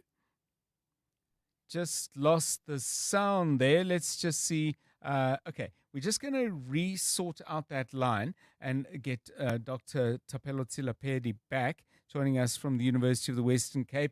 In the meanwhile, we did ask you about toys that get given to kids in your ecosystem, in your life, that adults really look to take over. And I've just, I'll come back to that because I think we've got the doctor back. Dr. Tsilapedi, let's just make sure we have you. Good afternoon again. Afternoon, how are you? Yes, perfect. Still well. Let's pick up on your point. To be honest, I think we lost you early on. So do start from the beginning if you will. No, look, I think it's going to be quite interesting, at least this judgment, when it comes to what might be political spin-offs for opposition parties. Because definitely there might be dividends for them when it comes to government, particularly cabinet seat positions there. And like you said, I think there's going to be a lot of engagement, behind the scenes from political parties about whether this should go to a parliamentary committee on impeachment or whether there should be a vote of no confidence against the president. And I think right now those are the basis or the framing as to how they approach the judgment. Whether they're able to find one another, will we then be able to say whether the impeachment will go ahead or there will be a vote of no confidence? Is there any, I mean, my sense, for example, from hearing what EFF leader Julius Malema, I think, said earlier today, is that for them the priority is the inquiry itself and the vote is obviously important, but not the main thing. But it seems to me, and they've driven this process alongside the ATM, is that what they want fundamentally is an airing of what happened at Phala Phala and in the aftermath of the theft. Yeah, definitely. I think a little high ground because they've been a primary mover in this case. But certainly, what is now happening is that it's no longer in the hands of the EFF and ATM. Yes. And they would need to be able to engage other political parties, especially GNU partners, about how to proceed forward. You will see other political parties have said that they would prefer a vote of no confidence. But I would assume that for parties like the ANC, they would want to avoid a public airing of this fallout with regards to the president. So I think they would need to first engage one another and see how they proceed. And whatever outcome we will see is precisely that outcome of whether they're able to, across the political divide, find each other. Dr. Tsilapedi, I may be reading the Concord judgment a little narrowly, but is there any way of avoiding an inquiry that lays bare and brings into the daylight the details of Phala Phala and its aftermath? My understanding that was a strong part, and obviously I haven't read the full judgment yet, but that was a strong part of the motivation for the was it 7 or 8 judges, 7 judges who actually said, no, this has got to go back and it's got to be aired properly. I mean, a vote of no confidence wouldn't serve that purpose, I would have thought. So, okay, maybe let me get into finer detail. Yes, the please. issue is that if you get into an impeachment process constituted by a parliamentary committee, especially in an elections year, I would think that one way of doing this is have the president give attention to that while having the ANC, of course, in the context now, while having the ANC have somebody stand in or a member of the GNU stand in as president without the ANC collapsing its own image publicly in terms of its own electoral image as it heads for local government elections. That's one way of slicing it, I think. Yes. But another way is when you have a president who would still, continue in his powers as president while then giving attention to the parliamentary committee. And I think that would draw, unfortunately, negatively the electoral fortunes of the ANC moving towards local government elections. So like I said, I think how the ANC negotiates with its GNU partners will give us a sense of how they're going to slice this issue, whether they're going to go with the president in power giving attention to the parliamentary committee, or the ANC will let go of its president and say, you know what, let's reconstitute cabinet as they move towards local government elections without compromising the electoral image of the party. But like you said, there's going to be a lot of behind the scenes engagement, and I guess many of us are not privy to those. I want to get your view on this. I mean, we've heard from the DA, for example, and my colleague Clement Manyatele had a really interesting interview this morning with DA leader Jordan Hill-Lewis, which, by the way, people can pick up on our website, primemediaplus.com. But he seems to be repeatedly making the point that whatever the dynamics may be around the government of national unity, their desire not to see a doomsday coalition and so on, they are absolutely adamant that this thing needs to be properly ventilated in Parliament. In terms of the kind of behind-the-scenes negotiations that might take place, what kind of trade-offs, what does the ANC have to offer in those negotiations? Look, I think it would be very difficult for them. They're definitely in a precarious position with regards to this. And I think part of the thinking has to be a consideration of what the party will look like in the image of voters as they go towards local government elections. And I think that would have implications about what to do with the president. Definitely not to have him, I suspect.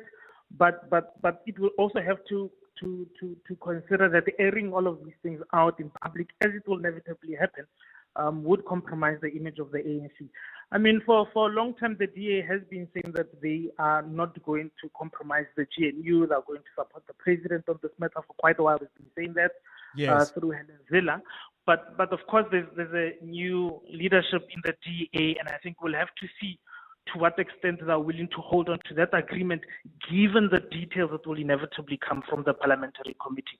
So I think there's a lot of moving parts, and it's very difficult to say that this will be the outcome or these are the texture of the conversations that will ensue. But I think we have to give it a lot more time for us to see where the wind will blow with regards to this committee. But certainly, whether the president continues as in his executive position or not, the Parliamentary Committee is still going to go ahead. But I think there is a little bit of wiggle room for them to take an ethical and moral position. The ANC is saying that perhaps they made a boo-boo, there's an abuse of parliamentary in the previous term, and so on. But let's see how they engage the GNU and other opposition parties. Thank you so much, Dr. Tapelo Tsilapedi, who is a senior lecturer in the Department of Political Studies at the University of the Western Cape. It really, so difficult to know what might happen next. It really is. But what are we on? I guess we're on day 2 of this reality. That would exclude the weekend, I'm quite sure. Phones were ringing and meetings were being held over Saturday and Sunday. So let's call it day 4 after that Concord judgment. It's 25 minutes past 4. 702. WhatsApp John on 072 702 1702. Good afternoon, John. John, the problem with the EFF and the ATM is that they are the Zuma defenders. They want to exonerate Zuma 9 wasted years of state capture by proving that Ramaphosa is corrupt. Smokey the Toilet Butler Park. Thank you. Yeah, I think that explanation is a little bit simplistic, and I think it's a bit ahistorical as well. And let me explain what I mean by that rather academic word. I mean, if you look back, let's just separate the ATM and the EFF for the moment. The EFF used the Constitutional Court to make President Jacob Zuma's life extremely difficult. Now, that doesn't mean that their view on him and his role in South African politics and so on is not something that is itself subject to change, but simply to reduce what the EFF has done as fighting some sort of battle on behalf of Jacob Zuma, I think ignores the real complexity of that party's relationship with the former president. I think it also ignores the fact that the rift between President Cyril Ramaphosa and the level of animosity that the EFF has held towards him as an individual, I think has been quite substantial over time. And they have certainly, a party that was founded at Marikana has never lost opportunities to refer back to that particular tragedy in South African life. So I don't think they would have needed any prodding or prompting from the former President Jacob Zuma, either the ATM, but in particular the EFF, to go after this issue. And they would turn around and say, well, excuse me, our going to the Constitutional Court to look for remedies against what we believe to be delinquent presidents has been consistent. We've done it before and we're doing it now. That would be my response to that. But please keep your comments coming. They're interesting and they prompt all of us to stretch our minds and our memories. 27 minutes past 4. EWN Business. Stephen Curtis, a very good afternoon to you. It seemed to me the all share started down, then muddled along into the middle, and we seem to be making some small gains. Indeed, John, yes. Good afternoon. I mean, you would expect on a day where you sort of had more war talk from Donald Trump and he finds Iran's sort of latest response to a peace offer as completely unacceptable, etc., and oil prices going up, you would think, well, that'll be that for the all share and it'll go down again. And that hasn't been the case, partly, I think, because there's quite a lot of corporate news which has really kicked things up, and that's probably helped. And then also gold and platinum prices are higher, and that's pushed resources up. So the all share up 0.86%, 118,907 points. Financials down 0.25%. Industrials up 0.13%, and resources up 2.65%, in fact, on the day. A couple of big stories, though. Boxer up 8.52% on the day. They said that their headline earnings for the year to the end of March were up 13%. It's its turnover was up over 12% to nearly 47 billion rand. I mean, they really have increased their market share. They did open 51 stores during the period, but really a very strong result for them, basically showing that they've still got momentum. So they're up 7.8%, and Pick and Pay, their parent, up 7.25% along with them. Pick and Pay does own, I think it's 40% of Boxer. Vodacom up 4.2% on the day. They really had a strong financial year to the end of March. Headline earnings up nearly 23%. They grew their customers over 12%, revenue up over 10%. A lot of it to do with what was happening in Egypt, John. They did very strongly there. Also, the move into fintech seems to be going very nicely. I will speak to Shamil Yusuf on the Money Show tonight to hear from him about what seems to be working and what's not. BHP up 3%, Anglo Gold up 3.1%, and MTN perhaps in sympathy with Vodacom, who knows? They're up 2.5%, while Telkom is up 2%, and Dischem's up 2.5%, while British American Tobacco also up 2%. The Vashini Group, John, oh dear, 12.5% down. They had an update late on Friday. Their sales were not particularly strong. There's certain reasons why. But Truworths, I must just say, also down, but only 4.5%. Richmond is down 3%, and then Woolies down 2.88%, while Mr. Price is down 2.6%. So this is really also a retail story, a clothing story, although Dischem, of course, would mitigate against that. But the Vashini Group certainly bearing the brunt of that. They're down 12.5% on the day. In the US, again, oil prices really one of the main reasons, despite that strong jobs report late on Friday. The Dow Jones is up 0.07%, the Nasdaq is down 0.06%, the S&P 500 is up 0.11% on the day so far. The gold price sort of doing not too badly on the day. It's at $4,727.69. Platinum up 2% too, $2,101.90, and Brent crude $103.42. The rand holding up, John. You would expect it to be down a little bit. It's okay. 16.35 at the moment, to the euro 19.28, and to the British pound 22.28. Just to let you know, on the Money Show, the Bayer's Chocolate versus Woolworths saga enters another episode tonight. Not quite new and exclusive, but Roy Bagatini, the CEO at Woolworths, have been complaining and moaning, and whoever will listen, about the fact that they'll only release statements. Clearly they were listening. Roy Bagatini, due to be on the Money Show tonight at 20 minutes to 7. Got some questions I'd like to ask him. Sweet. Oh, stop it. Stephen Critters, EWN Business.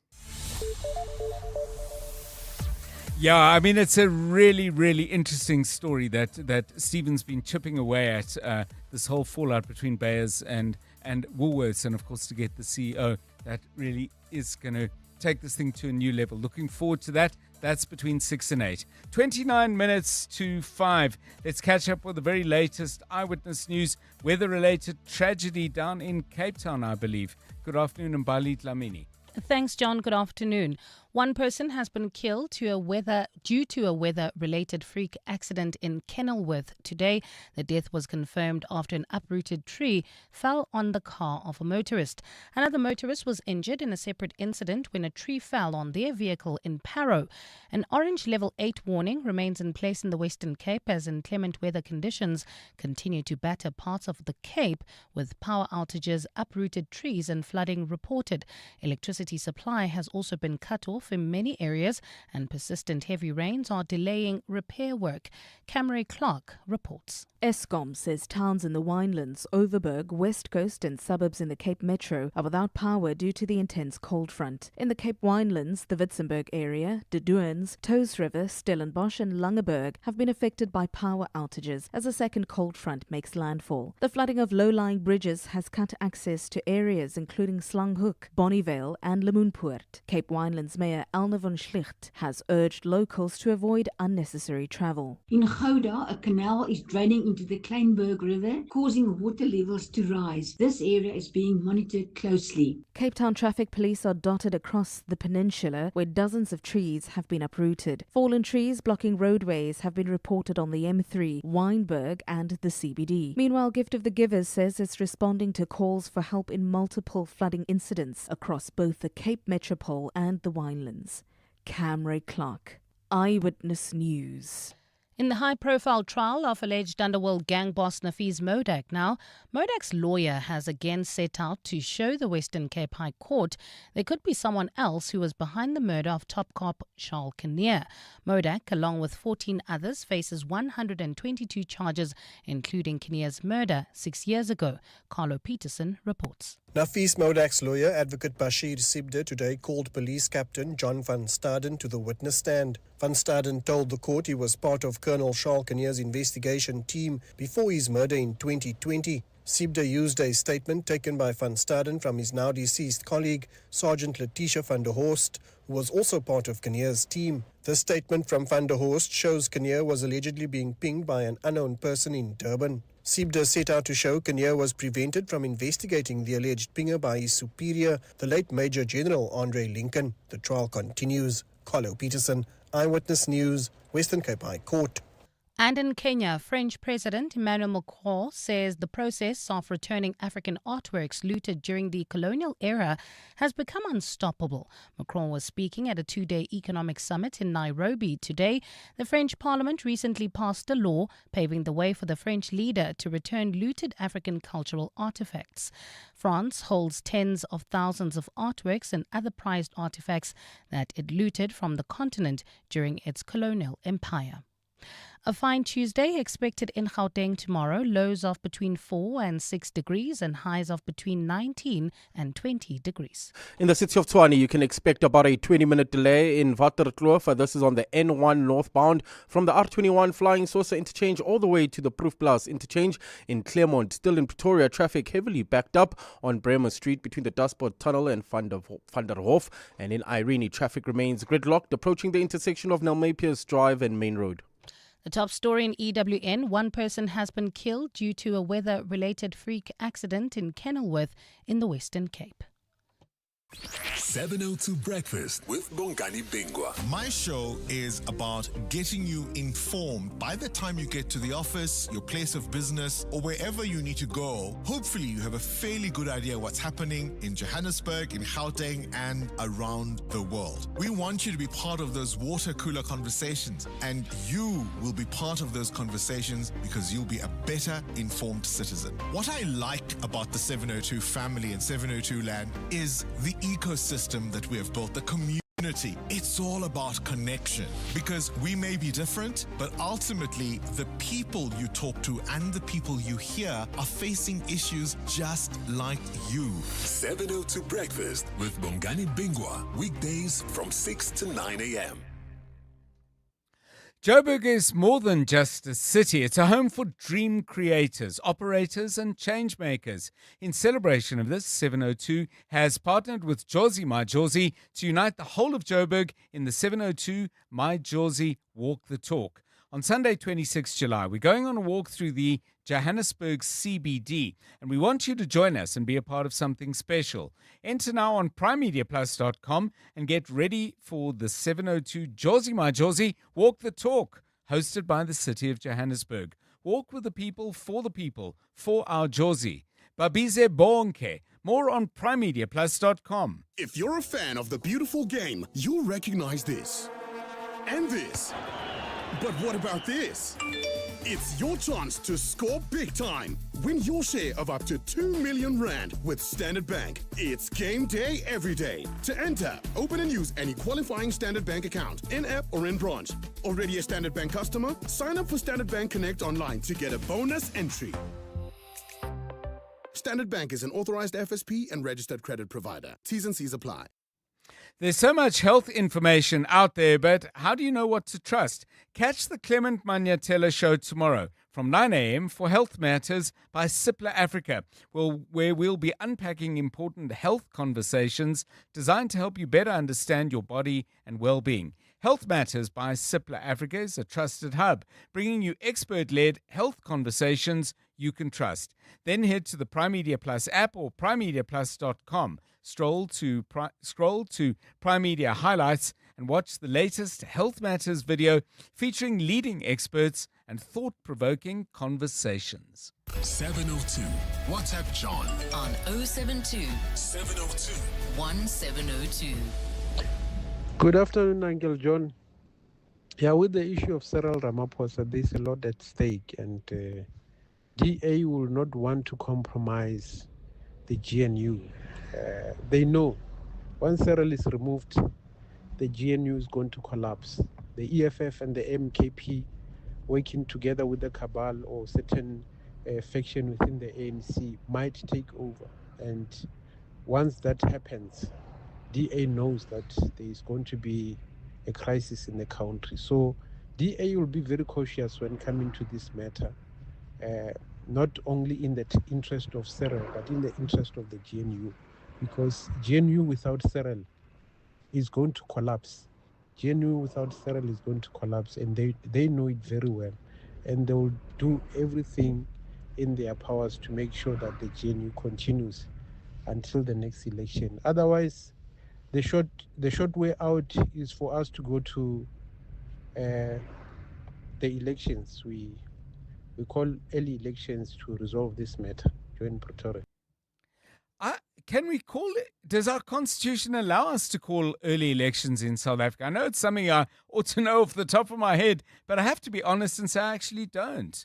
I'll do some Googling, but if there's someone out there who's read the Constitution with a greater attention to detail than I have, is there even a South African concept of calling an early election?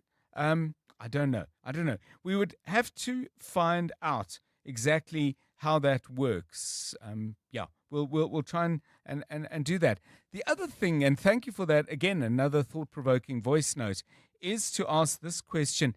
Is there, I know there is some division in the DA, although not sufficiently large to have prevented them joining the GNU, but is there a substantial and maybe even growing body of thought in the DA that suggests, well, maybe we don't want to be in the GNU anymore? Maybe you're in the DA fairly high up and you're aware of those conversations percolating down and bubbling up.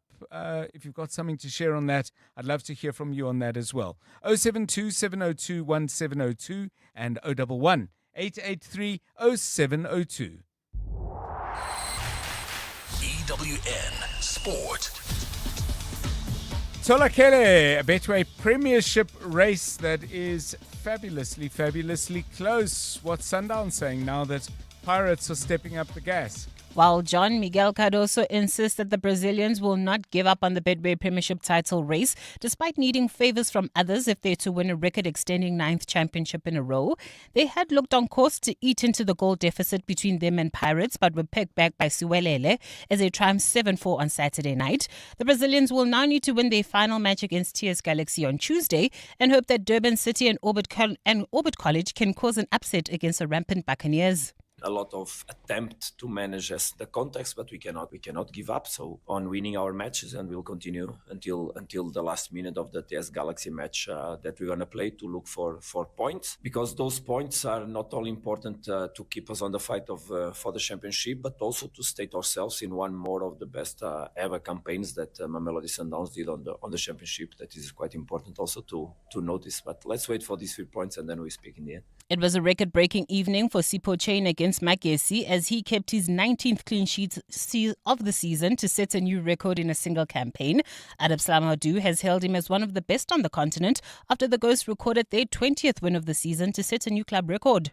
He helped a lot our team. You can see that he has a lot of experience. Talk to his teammate. It's one of our captain on the pitch. It's very important for a coach to have somebody that you can rely on in the defense.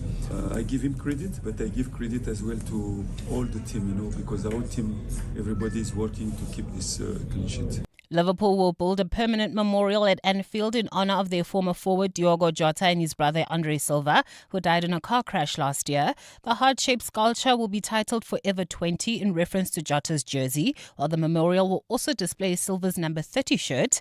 At the same time, Arne Slot has backed himself to win back the Rens fan base. That's after supporters booed him and the team during their 1-1 Premier League draw with Chelsea. This season they will have their opinion and it will not change. But if we can have the summer that we are planning to have, then I'm 100% convinced that we will be a different team next season than we are now. Different in terms of results, different in how things look. But it's not always that simple, because sometimes you know what you have to do, but it's not always possible to also get exactly what you want. But For me, it's really clear what we are lacking this season. And we're trying with the players we are having now, because one of the things we are lacking is players that are fit.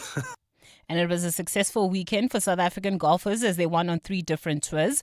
Youraf Premal made history when he won the Australia Dam Catalunya Championship by 14 shots. That's a record-winning margin for a maiden title on the DP World Tour. Alton van der Merwe won the FBC Zim Open with a 4-stroke triumph on 21 under par. And in Asia, Ian Snyman claimed a 2-shot victory in the Taiwan Glass Typhoon Open.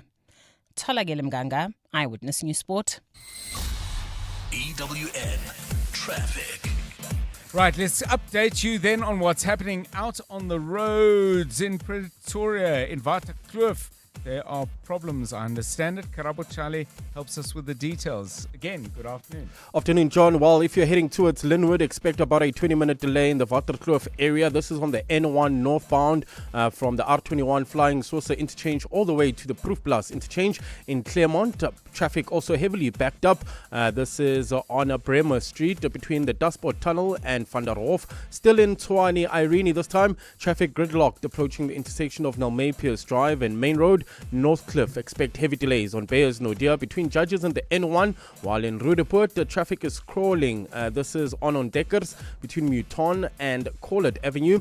Lenasia, bumper-to-bumper traffic on the R554 Abu Bakr Drive between the N12 and Nirvana Drive. And finally in Protea Glen, traffic pressure on the R559 Main Road opposite GOG Gardens. If you come across any other traffic issues, kindly WhatsApp us on 072 702 1702. There's more EWN on air, online, and on the EWN app. You're with John Perlman on 702. Let's walk the talk. Still to come on 702 Drive, it's 4:45. The information regulator has published something called the Own Initiative Code of Conduct for Gated Access Areas, to which you might say, huh? What I'm referring to is gated communities and office parks, and what it deals with, these recommendations, is the familiar thing we all go through. You enter an area, they want to see your driver's license, they use a scanner to take details about your vehicle registration, and there are sometimes other things besides. Well, not so fast, says the information regulator. We're not entirely sure you can continue doing that in the way you're doing it. It's a very interesting issue indeed. And we'll be talking to Amor Burger-Smith, who is from the law firm Worksman's Attorneys. That's coming up shortly. But first, one of you sent us this message. Let's listen and then we'll talk. Good afternoon. I was just wondering if John Perlman would put on his show one day, today or another day, asking the public what they feel about noisy, I won't say music, insane sound through their sound systems at restaurants. People go to a restaurant to talk to their family and their friends and their loved ones, and you go there to chat. Now you've got this insane music that you're screaming above, that you cannot hear the other person, that you can eat as quickly as you can, get out of there so that you can have the conversation in the car park is very common. So I did a quick survey at my work, ranging from 30-year-olds to 70-year-olds, and they all agree. And the places to avoid, and I'm naming and shaming, is Tasha's, is top of all of the worst place to go to have a conversation with a friend or anything, followed swiftly by Greek restaurants, Mezopoli at Melrose Arch, Kolonakis, Ilios, Pyrenees, all impossible to have a conversation. You end up talking in the car park in the end. Yeah, I mean, maybe that's how roadhouses were born, that you could go in the car park and still eat. But in all seriousness, thank you, Antoinette. A very important and interesting issue. So let's get your thoughts. Music in restaurants, generally too loud, or there's specific ones? And if it's only specific ones, well, maybe then all you do is you make a choice. Some people say, it's vibey, they play great music, and we like talking to each other at this volume because we're enjoying the energy and the fact of being with friends, and there's a degree of excitability about it. I won't be sitting at the table next to you because I'm more with Antoinette and I do prefer it a little bit quieter. But let's get your views.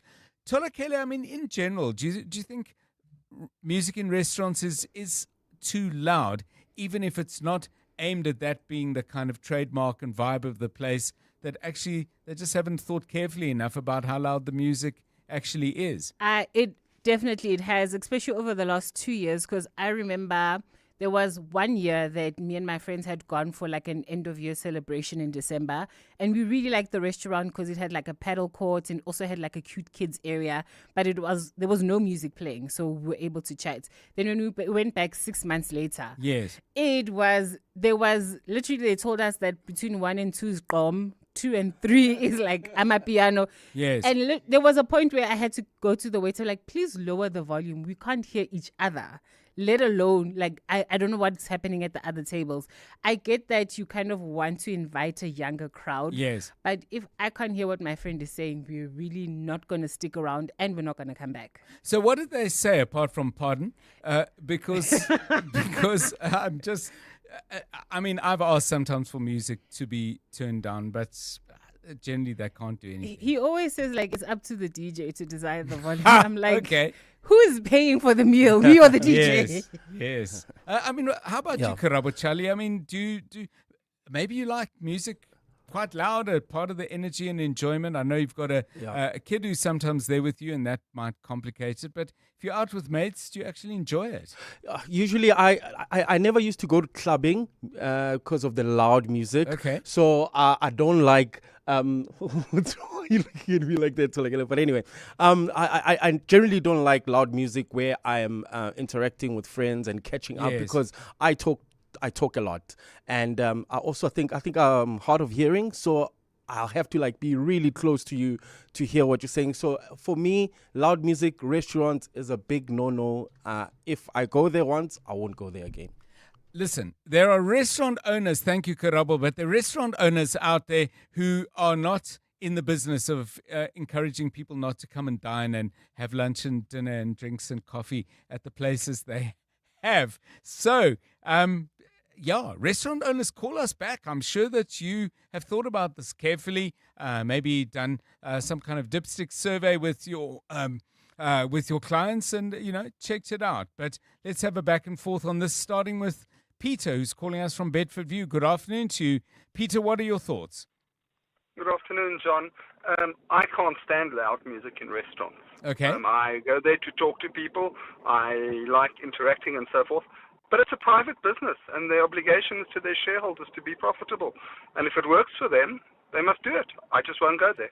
Yeah. And have you found enough places, I don't know how much you dine out, Peter, where they're pitching it different, their offering is more tailored to what you're looking for? I mean, presumably this hasn't forced you to stay home. Not at all. I very regularly go out to restaurants 2-3 times a week, sometimes more. And some of the names that were mentioned earlier, I disagree with, because I know those names and some of them are fine. Yeah. They're absolutely no problems. But you know which places are loud and you know which aren't. And you just make a choice.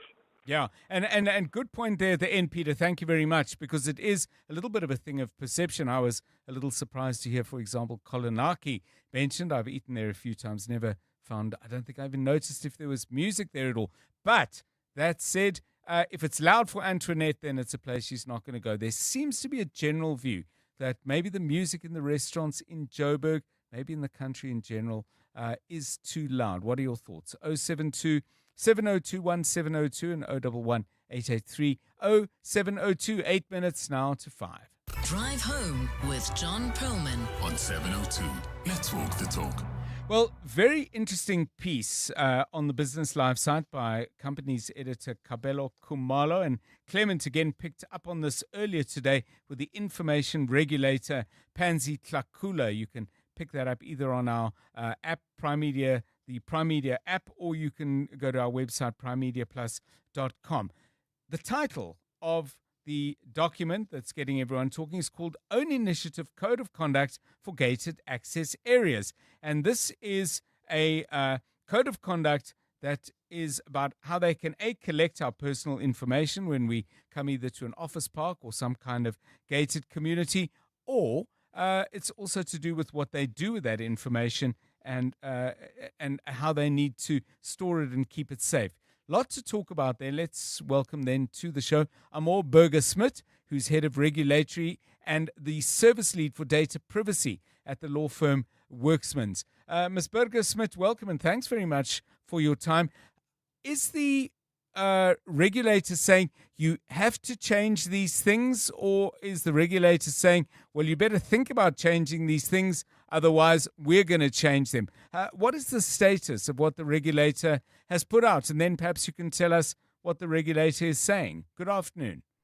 Afternoon, John, and afternoon to your listeners. Now, it's an interesting question because, in a sense, the regulator is saying, wake up, realize what I intend to do, read the document, prepare yourself, because I am going to change the way you do things, and I'm going to put rules in place that you will have to abide by. That's where we stand in a nutshell in terms of the draft code. And what the regulator also wants from people is to consider it and provide her with comments on it. To say, I agree with it, or I think you're too liberal, I think you're too conservative in your approach. You need to know I'm in a gated access area because it's my safety and I need all this information to protect my safety. And she's saying, but let's just look back. We've got a right to privacy in terms of our constitution. There is a piece of legislation, and let's be sensible how we do this. She doesn't say you're not allowed to do it. She says to all of us, concentrate and focus on how we deal with these gated communities, buildings, and all the rest. Is the concern with the information that's being collected? If I think of the last office park I went to, handed over my driver's license, scan, and then they went round to the side where the license disc is, scan again, and then I have to say I leave there and I don't give a moment's thought to what they might do to safeguard that data. So is the concern with the actual asking and collecting, or is it with the way in which the stuff is stored and possibly distributed? Well, it's both, John. Can we just reflect back? There are still those office parks that you visit and gates that you enter, that you've got that dirty book that you have to fill in your details. And I always wonder who's got access to it, what happens to it, where is it left, and what can someone do with it. At the same time, also, if you go through those estate gates, to what is the extent of information they require to achieve the purpose they themselves have formulated? And so that's on the one hand, the issue. And that I think is a far more manageable issue than the second one, i.e., what do you do with my information once I exit the gate or I leave the building? Where does it go? How long do you keep it? Why do you keep it? Who do you share it with? Are you actually protecting the information from something like a data breach? If we think about data breaches in this country, it is absolutely shocking how many data breaches occur. And every time your mobile number or your details are distributed on the dark web. So how do we protect our personal information? And that's a big part of what the information regulator is trying to deal with.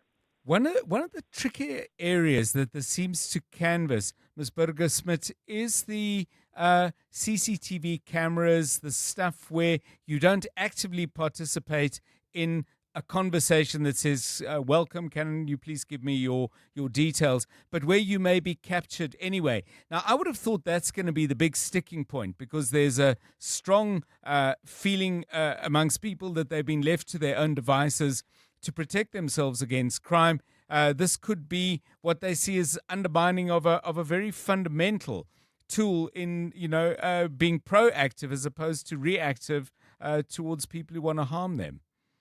Yeah, CCTV footage is a very important tool to actually protect security. Right. But what the information regulator addresses in this document centers around whether you use facial recognition software and to what extent that is deployed.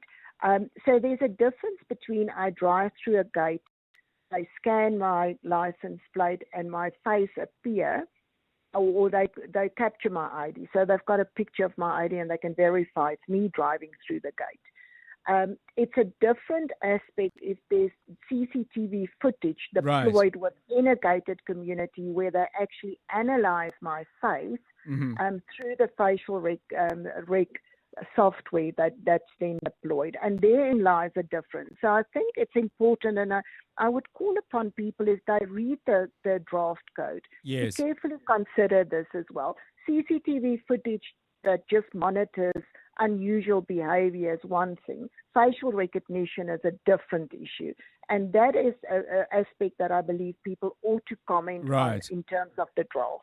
And the key point that you made there, and thank you for your time, Amor Burger-Smith, is please people read this stuff. And we'll come back to it again.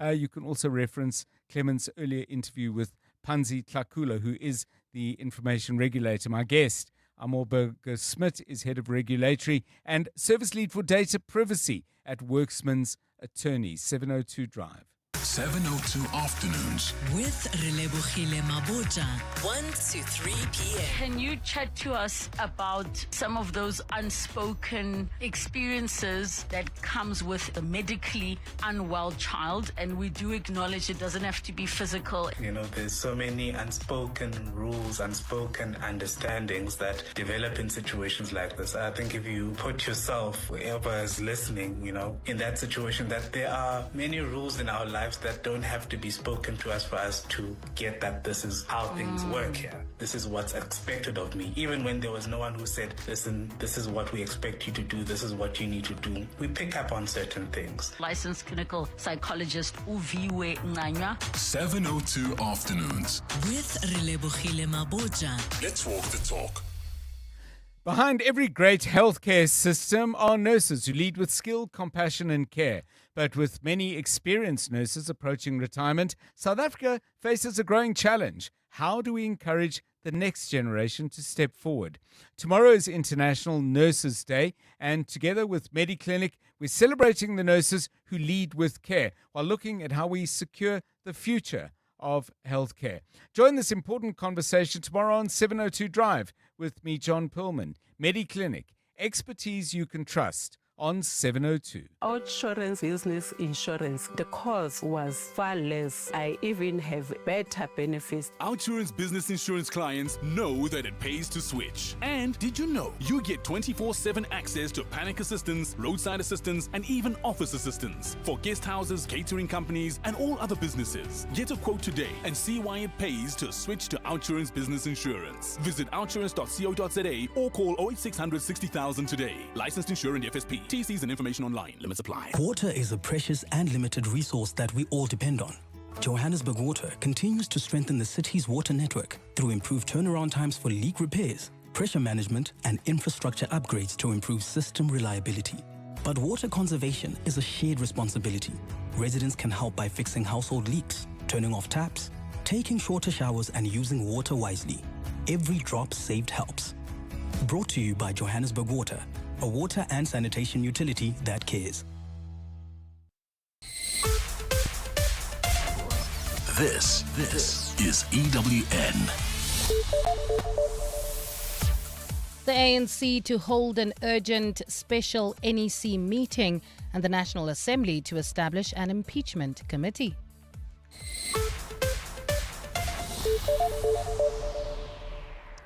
Good afternoon, I'm Bali Dlamini. ANC Secretary-General Fikile Mbalula has called an urgent National Executive Committee meeting to discuss the latest developments surrounding President Cyril Ramaphosa's Phala scandal. This follows last week's Constitutional Court ruling ordering Parliament to establish an impeachment inquiry against the President. The ruling has sparked renewed speculation over whether Ramaphosa will complete his term in office or be forced out before 2029. The urgent NEC meeting is expected to take place in Cape Town tomorrow evening. At the same time, National Assembly Speaker Thoko Didiza has confirmed that Parliament will establish an impeachment committee to look into the President over the Phala matter.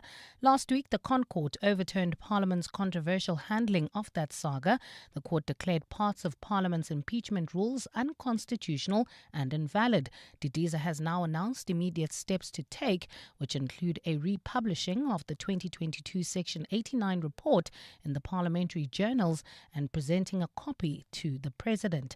Lindsay Dentlinger reports. In line with the House rules, Speaker Tokotadiza will have to establish an impeachment committee comprising all 18 parties represented in the House. She will get to decide how many members from each party will sit on the impeachment committee, which could make it one of the biggest committees to ever sit in Parliament. Parliament will also have to amend the rule found to have been unconstitutional by the Apex Court that allowed the ANC majority in 2022 to block an impeachment inquiry, as spokesperson Moloto Matapo explains.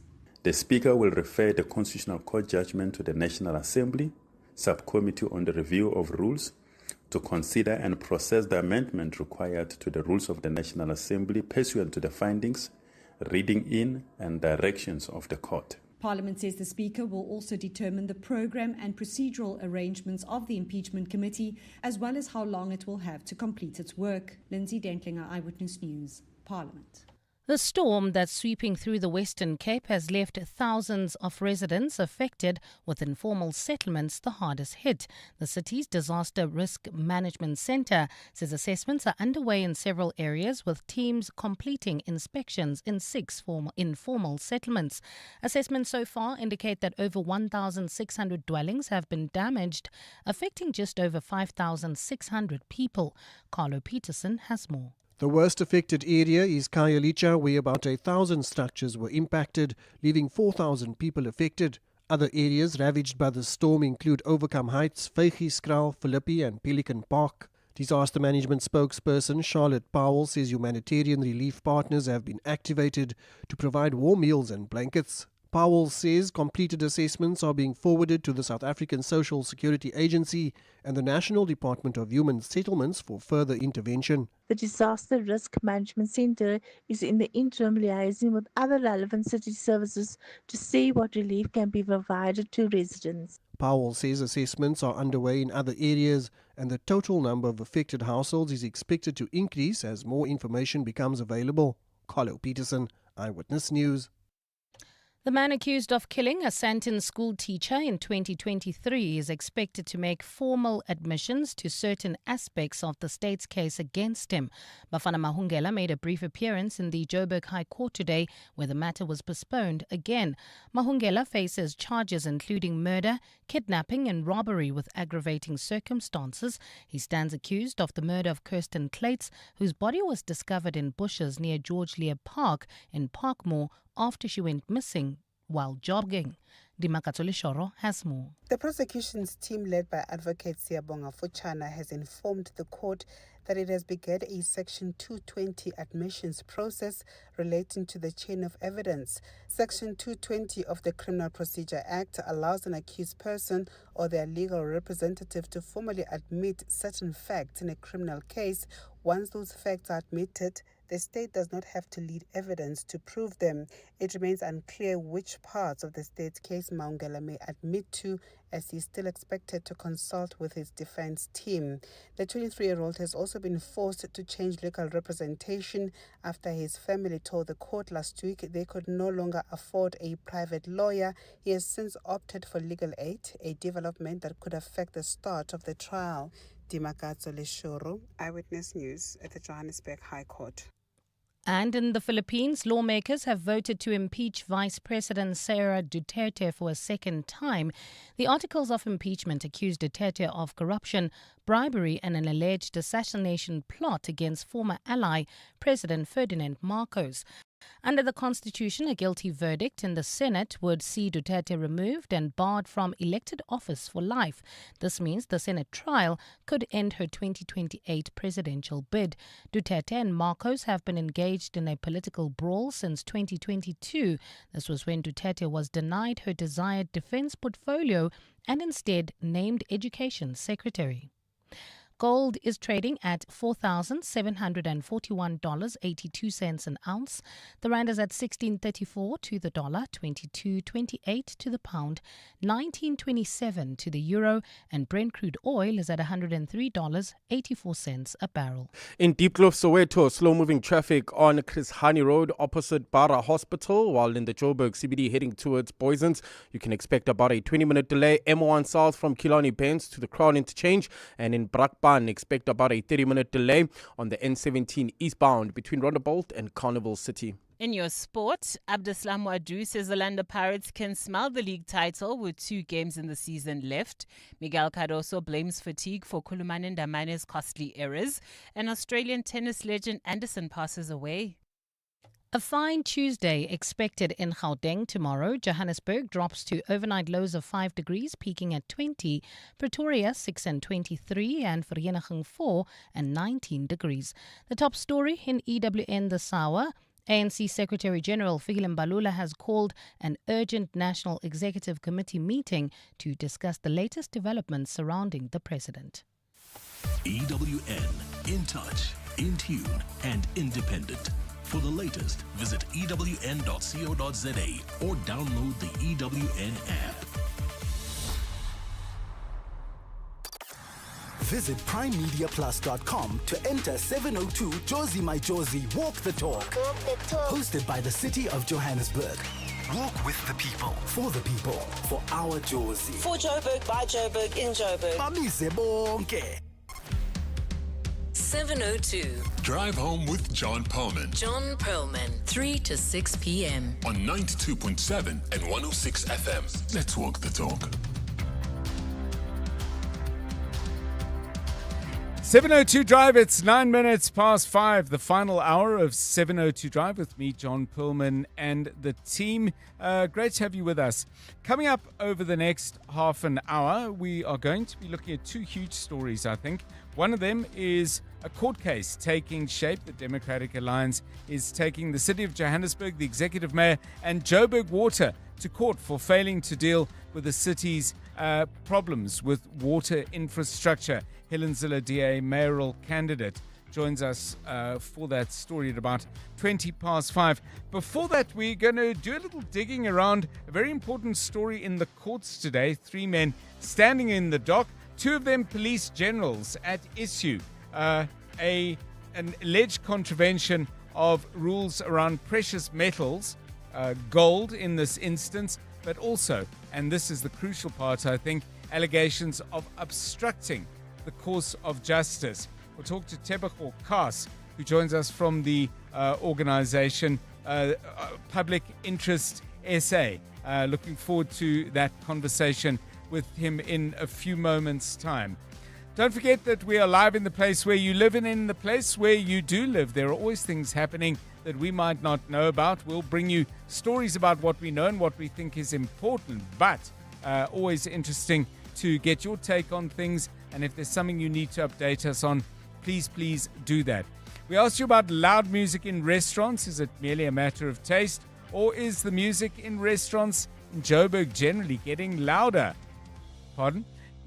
We'd like to get your views on that, so do send us a WhatsApp voice note on that. We've got a couple already. A few of you also commenting on the developments around the inquest inquiry that's flowing out of the Pala controversy. Here's a few of your thoughts. 702. WhatsApp John on 072 702 1702. Good afternoon, John.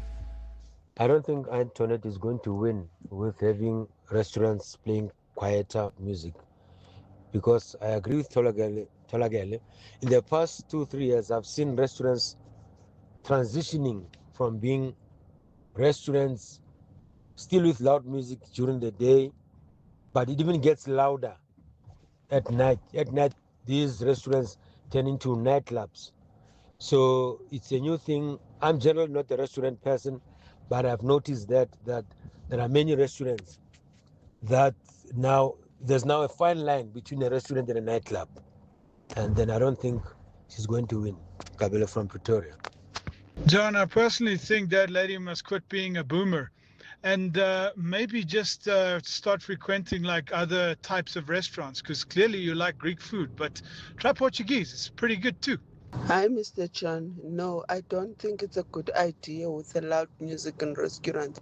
I can understand if it's after 6 p.m., then the young ones are starting to pop in. You can play your music. But we as senior citizens, we want to have a quiet, enjoyable meal over soft music so that I can hear the next person that is speaking to me. No, I don't support the loud music at all. And yes, I have to agree with the lady that sent a voice note about the loud music. Tasha's, it is loud, especially the one in Rosebank. Yeah, and Kim adds another layer to the conversation and says, I absolutely love music. I think this is why I find it infuriating when music in restaurants seems to be played without thought. For example, I really enjoy amapiano and house, but not when I'm in what seems like a classy restaurant. So not only is music in many restaurants too loud, the music is not a good fit.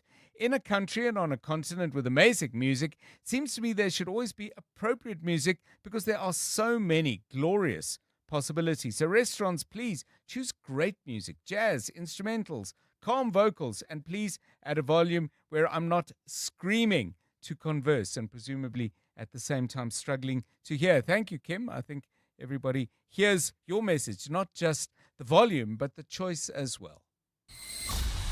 EWN Traffic. This EWN Traffic is brought to you by Outsurance. SMS the word out to 45142 now, and you could save on car insurance. If you don't, ask them for 500 Rand. We had problems out in Waterkloof. Claremont was a difficult area earlier. Let's find out how it all looks at this early part of the 5 to 6 hour. Karabo Charlie. Yeah, Waterkloof heading towards Linwood. We still have about a 20-minute delay. N1 northbound from the R21 flying Sosa interchange all the way to the Proof Plus interchange. While in Ekurhuleni, Brakpan, expect about a 30-minute delay. N17 eastbound between Rondebolt and Carnival City in Marlborough. Traffic is heavily congested. This is on Marlborough Drive between the N3 and the M1. Northcliffe also expect about a 20-minute delay on Bayers Nodia between Judges and the N1. Roodepoort, also about a 30-minute delay on Decker. So this is between Westgate Mall and Collett Avenue. If you come across any other traffic issues, kindly WhatsApp us on 072-702-1702. There's more EWN on air, online, and on the EWN app. The Outsurance Pointsmen can't help your child with geometry, but they can help you arrive at the tutor on time. Seeing them on your route just makes you feel better. The Outsurance Pointsmen have been easing traffic congestion so everyone gets where they need to be quickly and safely for the past 20 years. With Outsurance, you really always get something out. In proud partnership with 702, show them some love online using #PointsmenLove, licensed insurer and FSP. The Money Show with Stephen Grootes on 702. My show is about your money, and it's about how people have made their money. But it's also about what happened to your money today, what happened on the JSE, what's happening overseas. All of these things, all about the way in which people make their money, spend their money, use their money, and in so many ways, use their money to make more money for them. What I absolutely love about the 702 family and 702 land is the huge warmth of people, the generosity that they show. But I also absolutely love the hustle. Anyone in business is actually trying to improve the economy. They're trying to have an impact on all of us. And there's a go-getting attitude to 702 land that you don't see in so many other places. That's what I really love about 702 land. That getting together and doing something new, and in the process, making money. The Money Show with Stephen Grootes. Weekdays from 6 to 8 p.m. You're with John Perlman on 702. Let's walk the talk. Right, let's focus our attention now on a very important day, I think, in the Kempton Park Magistrates Court. Two senior South African police generals standing in the dock alongside businessman, security company owner Tariq Downs. At issue is violations of the laws involving precious metals. Downs, according to what we've heard in the court, was intercepted at OR Tambo International Airport 5 years ago while carrying unwrought gold, and he claimed he was an undercover agent for the generals, and the two generals in question are Senior Crime Intelligence Official Major General Feroz Khan and the head of the Hawks in Gauteng, Major General Ibrahim Kadwa. They came and ensured that Mr. Downs was released, and hence we have a charge that they're facing of obstructing justice. Major General Feroz Khan has been in the news a fair bit, but it did strike me that for someone who's in the news quite a bit, I realize I don't know a great deal about him and why he is a person of interest in this wider conversation about the state of the South African police. Tebogo Kas is my guest. He's chairperson of the organization Public Interest South Africa, and they've taken a particular interest in Major General Feroz Khan. Good afternoon to you, Mr. Carson. Welcome. Thank you so much for your time. What caught the interest of you and your organization about Major General Khan, and why have you been looking at him? Good afternoon. Good afternoon, John, and thanks for having me. Please, at the outset, Tebogo would do. I know that as you grow older like you, yes, noise becomes an issue. So feeding off the noise complaints that your listeners have been talking about, the accountability noise is ratcheting up in the criminal justice system, and we love that. We don't love the noise in restaurants. But having said that, the issue around the appearance of General Khan on allegations of being involved in the trade of illegal trade of precious metals, or defeating the ends of justice, as the charges are, is very worrisome. And especially given in the context of the office that he occupies, the optics are not great, because if you think about it, he's supposed to be the one helping the police in general to learn and counter any nefarious activity within the illegal mining as well as trading precious metals, and yet he is implicated in the matter as serious as it is. It might very well be that it was cited as a Schedule 1 before court, but it is the implications are wide and profound. I mean, if you think of it, General Khan, as he runs a business, for example, in the space past, when we know that we've got problems or a societal issue with hijacking, theft of motor vehicles, and the sale of parts, which is what most of these vehicles end up being, and to be sold in the second-hand scrap market, which is where he now has a business. The same as with precious metals. We know we've got a problem with illegal mining and export of precious metals outside of the country using other ports of interest illegally. So, and you ask yourself, if you're ensnared in a matter such as this, what is it that you're still doing? What business do you still have being in the criminal justice system when you actually clearly do not belong there? Because your conduct itself lends itself, I mean, is inimical to what is expected of somebody in your office. So, Tebogo, I mean, one of the things that has arisen for me out of this matter, but so many others as well, is it doesn't appear that within the police there's any great scrutiny of the lifestyles, the other activities of senior members of the South African Police Service. It appears to me to be almost absent. I don't know if I'm overstating it. No, you're quite right. In fact, from what we have seen, it appears to me that nobody wants to upset the other in case the other knows something about the person, and therefore the scrutiny become muted. Even in instances such as the office that General Khan occupies, which includes, amongst others, vetting. I know that he's been moved across.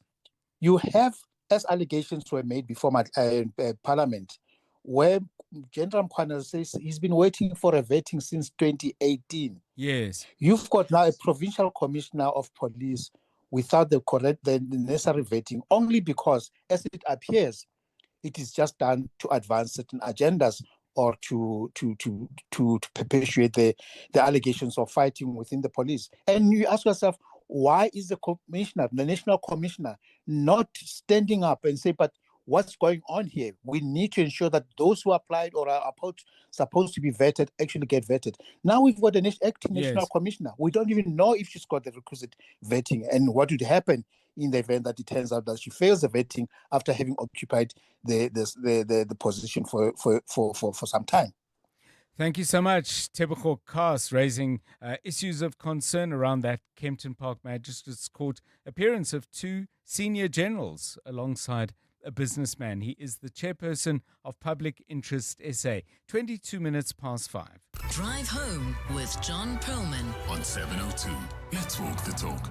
Let's turn to this now. The problems with water in the city of Johannesburg, well known. The Democratic Alliance has today formally filed court papers in the South Gauteng High Court. The respondents would be Joburg Water, the City of Johannesburg Metro Municipality, and Executive Mayor Dada Morero. The mayor and the other respondents have 10 court days to respond to the application, and at issue is what they describe as accelerated infrastructure collapse, lack of maintenance, chronic water outages, and a failure to act with the urgency required to protect residents and businesses.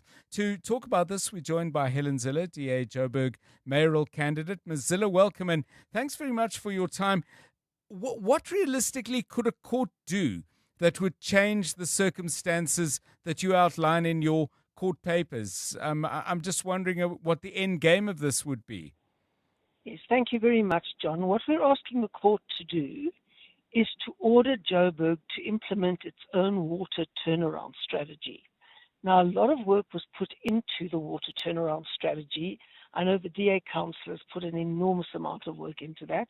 And in fact, it was adopted in 2024, which was a very big milestone. But since then, it's been gathering dust on a shelf.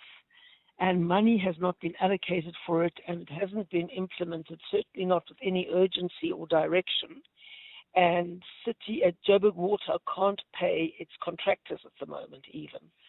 So for the ongoing projects that it has, which is nowhere near the scale of the water turnaround strategy, it's not even able to pay its suppliers.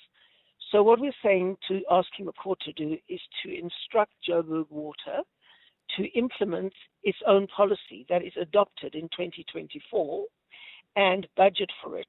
In other words, to ring-fence the funding that comes in for water and use it for water maintenance and infrastructure.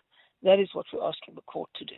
So there's a strong piece, you may have seen it, Hilton Tarrant on MoneyWeb has been looking at the Joburg Water plans for the future. And they, in their own words, say, this is Joburg Water now, their words, quote, water and sanitation service is experiencing serious challenges and is not sustainable.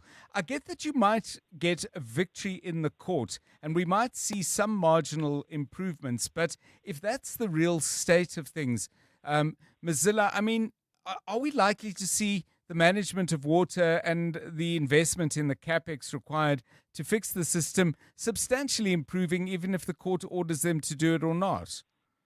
Yes, I think we can do that because it's a question of prioritizing. The city has to fix the billing system, number one. Accurate bills have to go out. People who are using water need to pay on the basis of accurate billing. Then we need to join the Utilities Reform Project, which is run by the presidency and which offers very substantial incentives for ring-fencing the money that comes in for water, electricity, and other trading services. And then there is the big opportunity to do a public-private partnership in the provision of water, which could inject a huge amount of money into the system. But I don't know to what extent those things would be ordered by the court. I mean, the court might say, well, you've got to implement your own policy. But, for example, a decision around a public-private partnership would be a political decision, and that would surely depend on the election outcome. Well, absolutely it would. But, I mean, all of these elements are to an extent included in the turnaround strategy. Right. I'm saying nothing that isn't there. What we just want them to do is prioritize water, basically. Thanks very much, Helen Zille, DA Johannesburg mayoral candidate. 27 minutes past 5. By the way, I do recommend you just take yourself off to the MoneyWeb site. Have a look at what Hilton Tarrant has written. It's a very, very detailed exposition. Exposition is the wrong word, but it's detailed reporting. Let's cut the number of syllables and just stick to the point. It's really detailed reporting on what Joburg Water is saying about itself. And it really is alarming. I know that it is not surprising because you know all of these things. You live with them on a daily basis if you're in the city. But it is and remains shocking. 27 minutes past 5. EWN Business. Stephen Curtis, a very good afternoon to you. A bit of a down day, then a little bit of an up day. How did we close? Good afternoon, John. Yeah, absolutely. I mean, certainly before lunch kind of looked risk off, looks a little bit more risk on now, but also gold and platinum prices a little bit higher. Platinum in particular, and that helped through the day. Oil prices still at around kind of $104, so that's not great. But the oil share ending up 0.47%, 118,443 points. Financials down 0.63. Industrials down by 0.16, and then resources up nearly 2% on the day. Pick and Pay and Boxer probably some of the standout stories. So Pick and Pay up 9.11%, mainly because they own 40% in Boxer. Boxer ending the day up 7.72%, and Boxer reporting their headline earnings for the end of the year to March up 13%. Really increasing turnover, John. They've been able to increase market share, and that's really the thing that's pushing them so strongly. By the way, their internal sales numbers, so their inflation basically was negative 1.2%. So they're experiencing deflation. A lot of that, they say, is in food. You'll hear from the CEO, Marek Masayoda, on The Money Show this evening. Vodacom also up very strongly on the day. They're up 4.51%, and that was after their annual results showed that their headline earnings were up nearly 23%. Customers, the number of customers up over 12%. That's about 230 million people. I mean, it's a very large number of people. Egypt in particular having a big impact for them there. And then one or two of the other companies doing very nicely. So Redefine Properties said their distributable income per share was up 7.4% in the 6 months to the end of February. Bowen Properties, their revenue was up 12%. That's interesting because they're very exposed to Gauteng. This seems to indicate the rental market's doing okay. Dis-Chem up 3.89%. Some of the mining companies up by around 3%. And then MTN, along with Vodacom, but MTN up 2.59%. Bit of a horror show at the Foschini Group. All of the sort of clothing stores are down. So the Foschini Group is down 12.84%. They had an update on Friday just after trading closed. So this is the first time people had a chance to respond to that. Very negative response.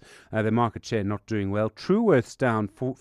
Woolworths down 3.2%. And Pepkor down 2.8%. While Mr. Price also down at 2.65%. And I think that suggests that really, yes, of course, we are going to still be buying food, but not clothes until fuel prices sort themselves out. Well, not nice clothes anyway, until fuel prices sort themselves out, I think is one way to look at it. I should just mention, by the way, there's a new member of the Monetary Policy Committee at the Reserve Bank, Konstantin Makarov. Welcome to the position, because this is a horrible time to join the Monetary Policy Committee, because you're probably going to have to hike interest rates, which I'm sure will make you very popular in your social circles. But Konstantin Makarov appointed as the new chief economist of the Reserve Bank, and along with that comes the position on the Monetary Policy Committee. In the US, things kind of mixed, really. I think just assessing the kind of situation around the Strait of Hormuz, which is not great. The Dow Jones is flat, up 0.01. The Nasdaq is up 0.14. The S&P 500 is up 0.21%. The gold price, $4,726.88. Platinum, $2,138.70. Brent crude, $103.75. And the rand to the dollar, 16.36 to the euro, 19.27 to the British pound, 22.32. On the Money Show tonight, John, Roy Bagatini, the CEO of Woolworths, he'll speak to us about the Bayer's chocolate saga. You've heard the story from Kearse Bayers. Really looking forward to hearing the side from Woolworths on that. Lots of things going on, I think, in that story. We'll talk also to the CEO at Vodacom, Shamil Jusub, and the CEO at Boxer, and we will talk about the business of AI and intellectual property in how I make my money. Looking forward to that conversation. Stephen Curtis, EWN Business. Thanks, Stephen. Money Show off to a great Monday start. That's between 6 and 8. 28 minutes to 6. Still to come on the show, we've got music for you on 702 Drive, but that can wait because right now it's news time. Here's Mbali Dlamini. Good afternoon. Thanks, John. Good afternoon. Airports Company South Africa has warned travellers making their way in and out of the Western Cape of some delays and disruptions. Access says inclement weather is impacting flights at the Cape Town International Airport and the George Airport. Both airports are still open and operational. Access says operations are being closely monitored. Spokesperson Ofense Dijwa is urging passengers to consult the AXA mobile app for further information. Passengers are advised that flights may be delayed, diverted, or cancelled as a result. Despite the inclement weather, both Cape Town International Airport and George remain open and operational.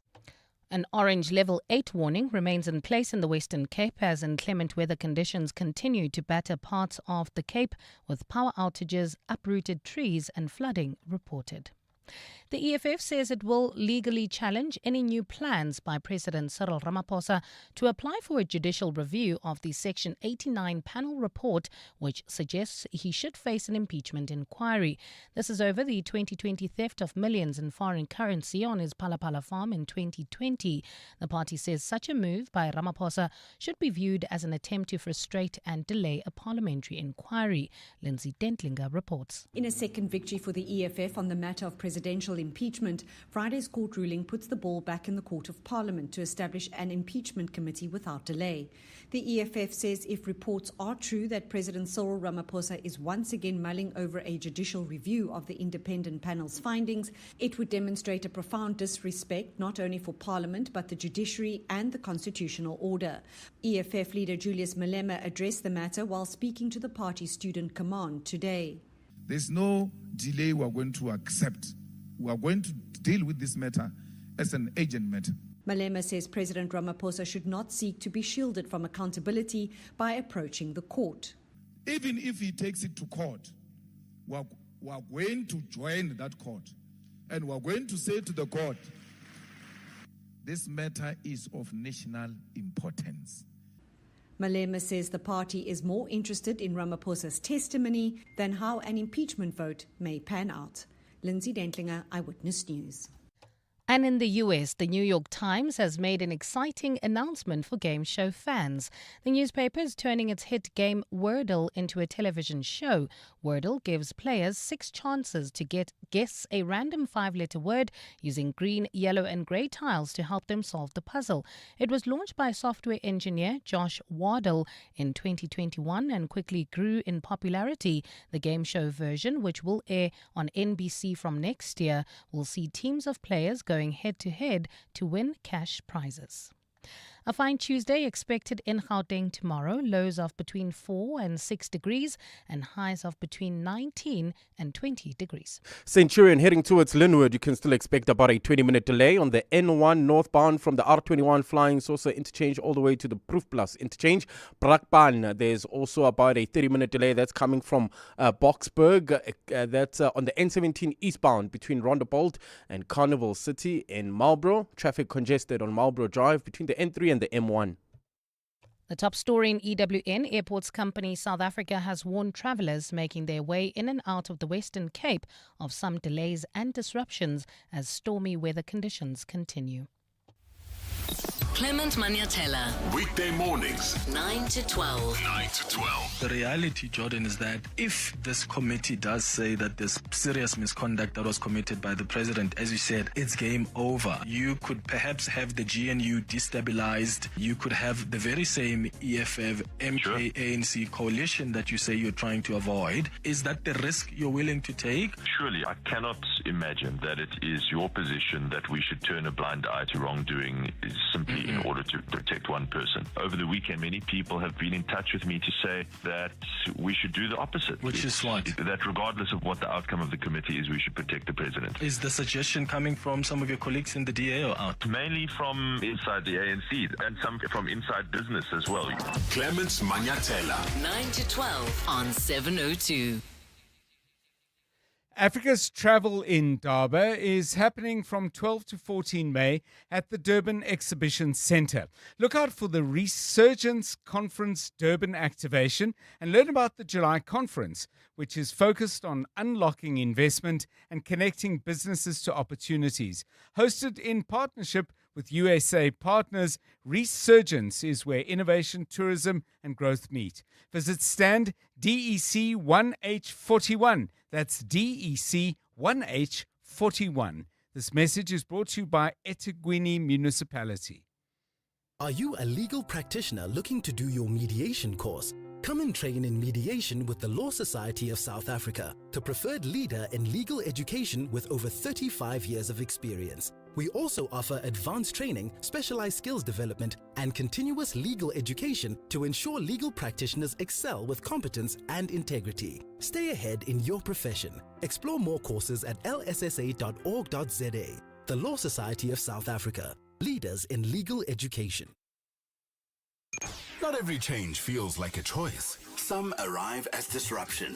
Shift Happens with Richard Sutton is a podcast about those moments where life moves first and you have to catch up. And now you can catch it all.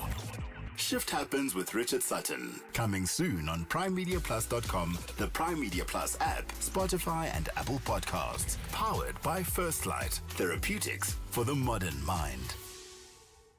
702. WhatsApp John on 072 702 1702. Hi, John. The loud music in the restaurant is a marketing strategy. So what happens is when it's busy, they play the music faster. You guys, like Antoinette is saying very well, you're gonna eat quickly, and it's how you get their customers to go in and out quickly, because then there's a busy time. And when it's very quiet, again, must monitor. They play a slow, soft music for you now to spend your money. You can buy your starters, your main, and your dessert. Yeah, Mike here, Pretoria. Bye. Hi, John. You know, in the animal kingdom, the hyena is looked at with such disgust, and not many realize exactly how intelligent they are. They don't have to hunt when everybody else hunts, and they just come and claim a meal from them if they are a little bit lackadaisy. And that is exactly what's happened with Cyril right now.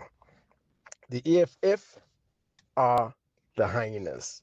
And I don't mean that in any derogatory way. If you lash aside, they'll be right there next to you. Anonymous Boxburg. Hi, John. I'm so glad that you're talking about this access into gated communities. As a contractor or someone who is working with a contractor, going in and out, you have to show your ID, your driver's license, etc., etc. And then, lo and behold, last week, Friday, a lady phoned me from Absa Fraud, and she gave me my ID number verbatim. So now, where did she get that from? Luckily, I didn't fall for the trick, but this is now one of those places where my details could be getting out to someone else.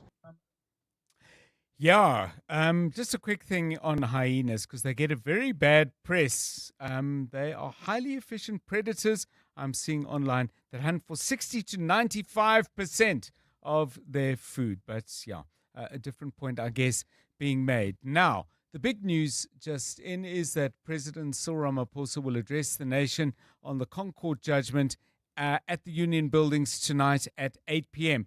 And that brings, I guess, into focus a question I asked earlier, which Claude is helping me with. Somebody said we need to bring forward the elections. And I said, well, do we have that in our constitution? Here's Claude, who says the National Assembly has 30 days to elect a new president after a vacancy occurs. During that period, an acting president holds the executive role. Parties then negotiate. I'm paraphrasing Claude here. If no president can be elected, there is a mandatory dissolution. The acting president would have to dissolve the National Assembly if there was a vacancy in the office of president, and if the Assembly fails to elect a new president within 30 days after the vacancy. This is not optional. The Constitution compels this, and you have a new general election within 19 days. Getting well ahead of ourselves. I'm not suggesting that's what's going to be said by the president tonight, but 8 p.m. he speaks, and Claude just clarifying a question I asked earlier. 18 minutes to 6. You're with John Perlman on 702.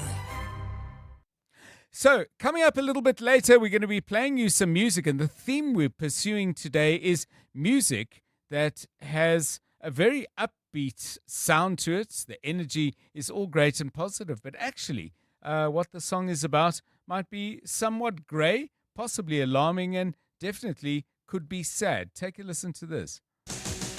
99 red balloons floating in the summer sky. Panic belt, it's red alert. There's something here from somewhere else. The war machine springs to life.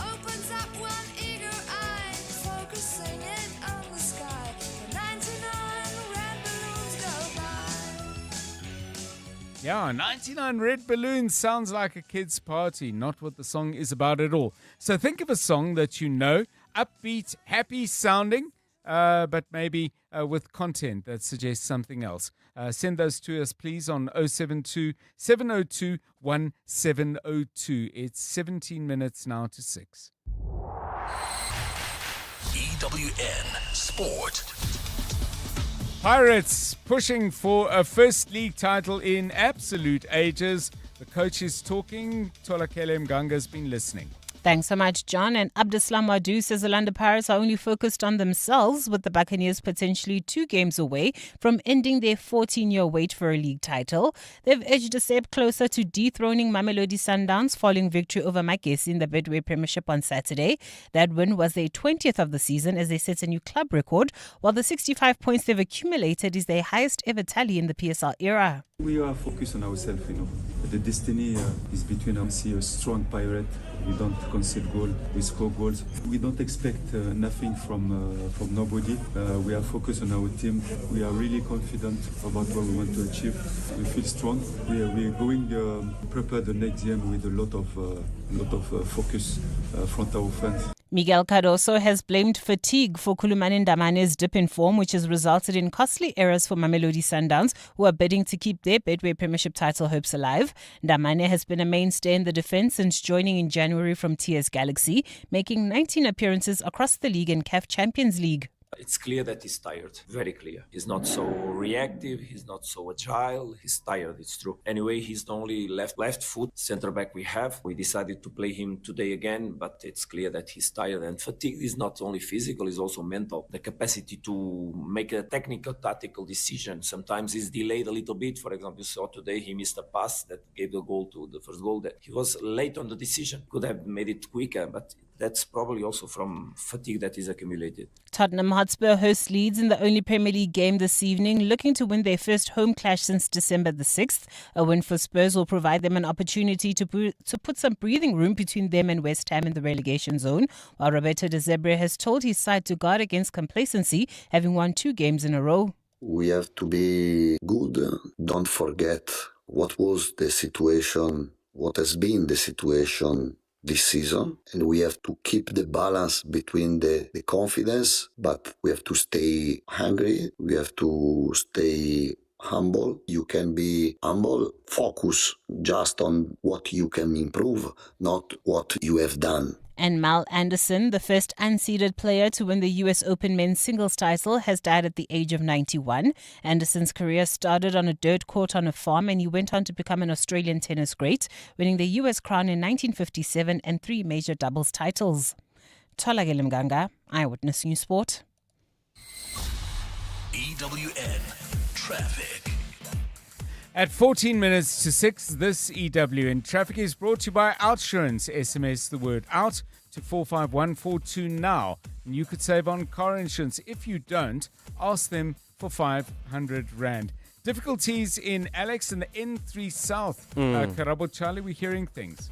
Huge issues. We've been getting calls and complaints about delays on the N3. There's a gentleman who sent us a voice note here asking the same question. Hi, John Les here. If any listeners could please let us know what's happening in the traffic. N3 South, completely gridlocked from as far back as the Woodmead interchange up to the Modderfontein off-ramp, maybe even further. But I can tell you, you can't even get from Marlborough Drive onto the N3 South. If some listeners can please let us know what's happening. Thank you.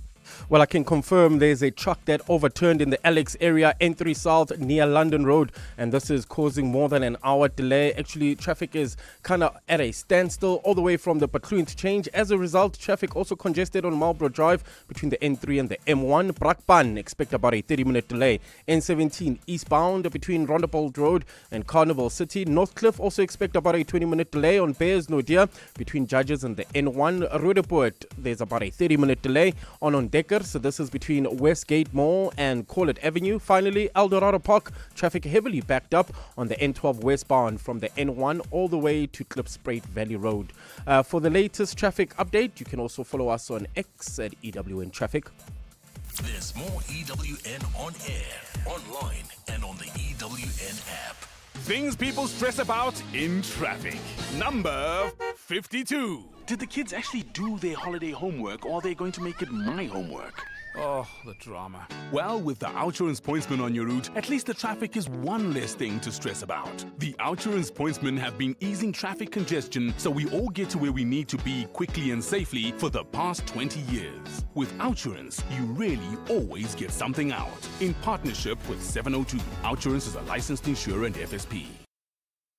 The Clement Manyatela Show on 702. The Clement Manyatela Show is about everything. It's about current affairs, family matters, the work environment, your health and wellness, relationship and sex issues that couples face. It's about learning, helping each other, healing, teaching. It's about life in essence. What I like about the 702 family and 702 land is that we are quite intentional about doing life together. We're always pulling through for each other, learning from each other, always teaching each other. We're not scared to disagree, but also we're brave enough to be vulnerable with each other. We just care about each other, and I think that is priceless. The Clement Manyatela Show, weekdays from 9 to 12 p.m. Drive Home with John Perlman on 702.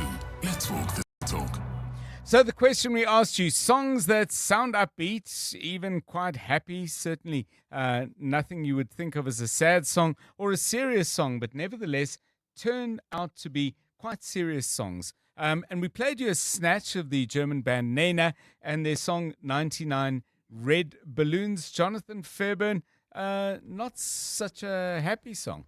No, I mean, and this song I've got some memories to because in Weltevreden Park there was a spot called Supersport Cafe, and the late Mark Pilgrim used to come there on a Friday or Saturday night and play like all the old songs, right? And you know, one hunter's draw after the other dancing there, and then this song would come on, and you'd think, 99 Red Balloons, having a great jaw to it.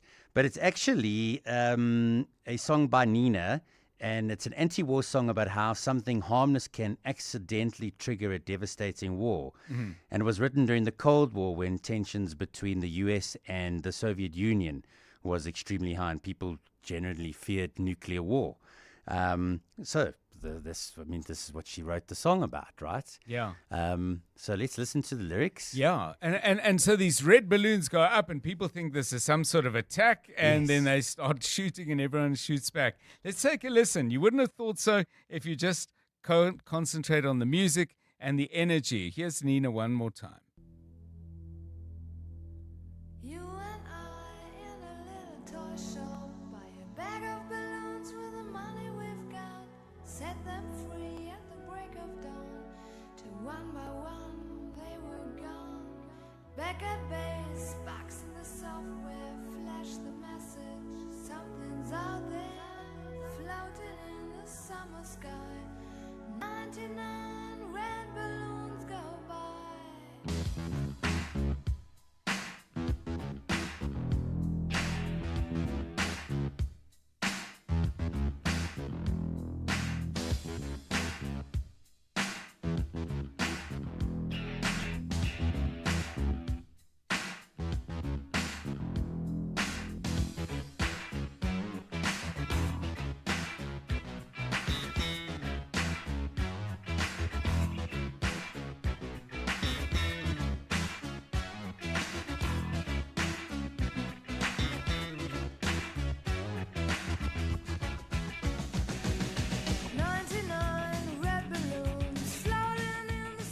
Okay, so we've got one, but we need your songs as well. 072 702 1702. We'll play them all in a moment. Opens up one eager eye, focusing it on the sky. The Aubrey Masangu Show on 702. I cover on my show issues of advisory, whether it is legal matters, whether it is financial matters. I cover day-to-day issues as far as current affairs are concerned. I cover the politics of the day and how we as South Africans are interpreting it. My listener is a curious 702 lander. They want to know what are the backstories, the stories behind what we are hearing on the airwaves. They want to understand what drives the different issues that have us talking. What I love about the 702 family and 702 Land is the fact that we have 702 landers who are responsive, who are present, who care about their communities, and who want to know how they can be a part of the process of making our areas better, but also our country better. And that for me is a great privilege. I am totally indebted to the providence out there to be talking to these people on a daily basis. The Aubrey Masangu Show,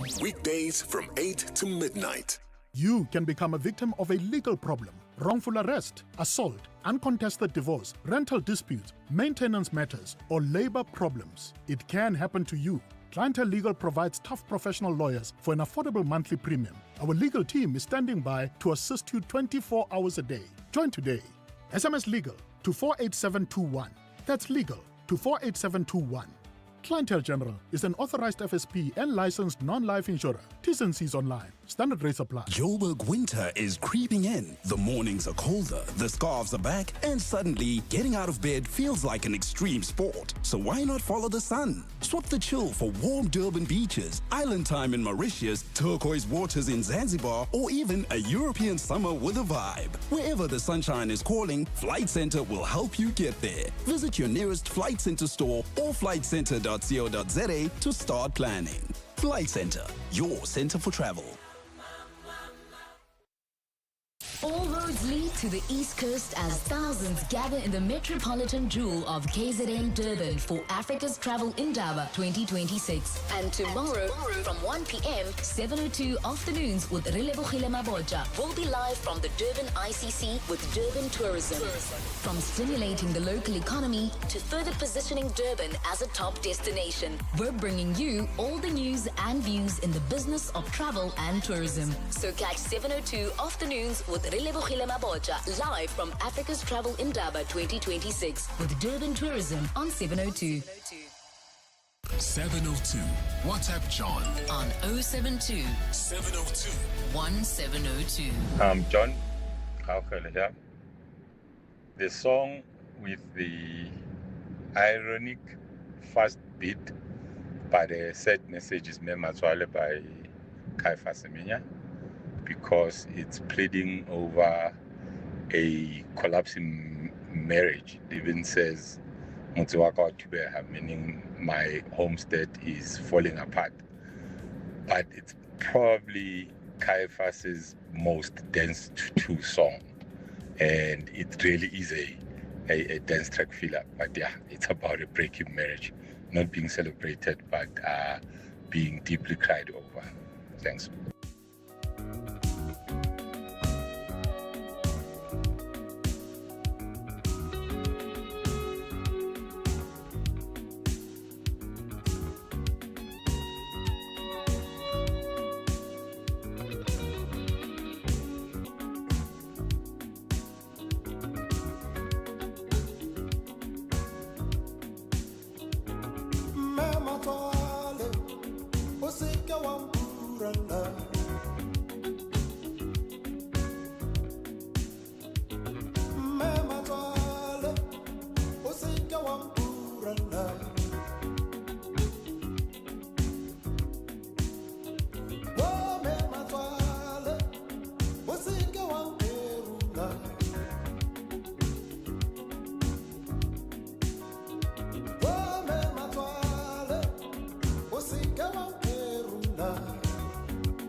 Yeah, one of his best, Kaifa Semenya with Matswale. We're talking about songs that sound upbeat, but actually may well have a very sad or chilling message to go with them. Let's hear a few more of your suggestions. Hi, John and team. Two songs that I can think of is one would be Sunday, Bloody Sunday from U2, and the other would be Enola Gay from Orchestral Maneuvers in the Dark, or OMD. This is Chris from Radiohead. Hello, John. So there's a song called Pumped Up Kicks. It's got a very positive, upbeat sound to it, but it actually is all around school shootings, which is quite disturbing, but you'd never say that if you just listen to the song. It's only when you listen to the lyrics carefully that you realize that this is what the song is about. Ron from Bedford View.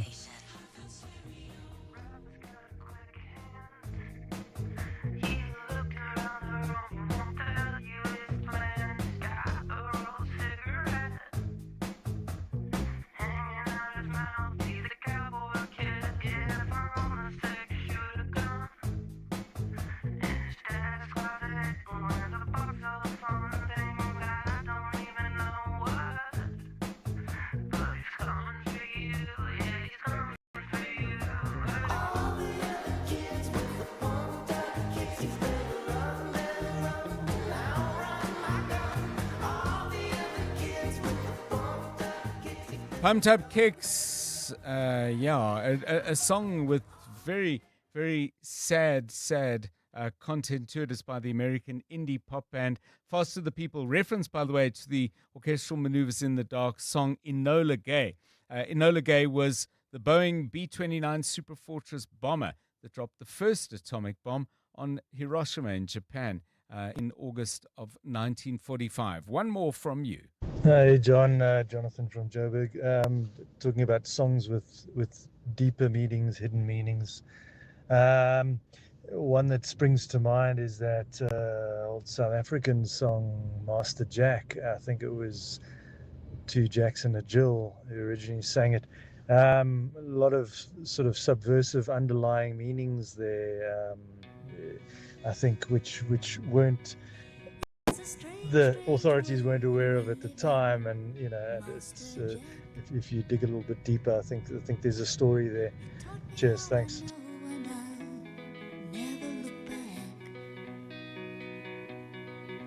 It's a very strange world, and I thank you, Master Jack. You took a colored ribbon from out of the sky and taught me how to use it as the years went by, to tie up all your problems and make them look neat, and then to sell them to the people in the street. For Jackson and Jill, the song written by Dave Marks, a real legend in the South African music industry, bringing us to the end of 702 Drive. I'm John Perlman. It's been great having you with us. Good night. And now, The Money Show. With Stephen Grootes, live on 92.7 and 106 FM. Streaming on the Prime Media Plus app. And DSTV channel 856. The Money Show with Stephen Grootes is brought to you by Absa Business Banking, featuring the Agri Trends 2026 Autumn Edition. In agriculture, smart moves need smart insights. We get it.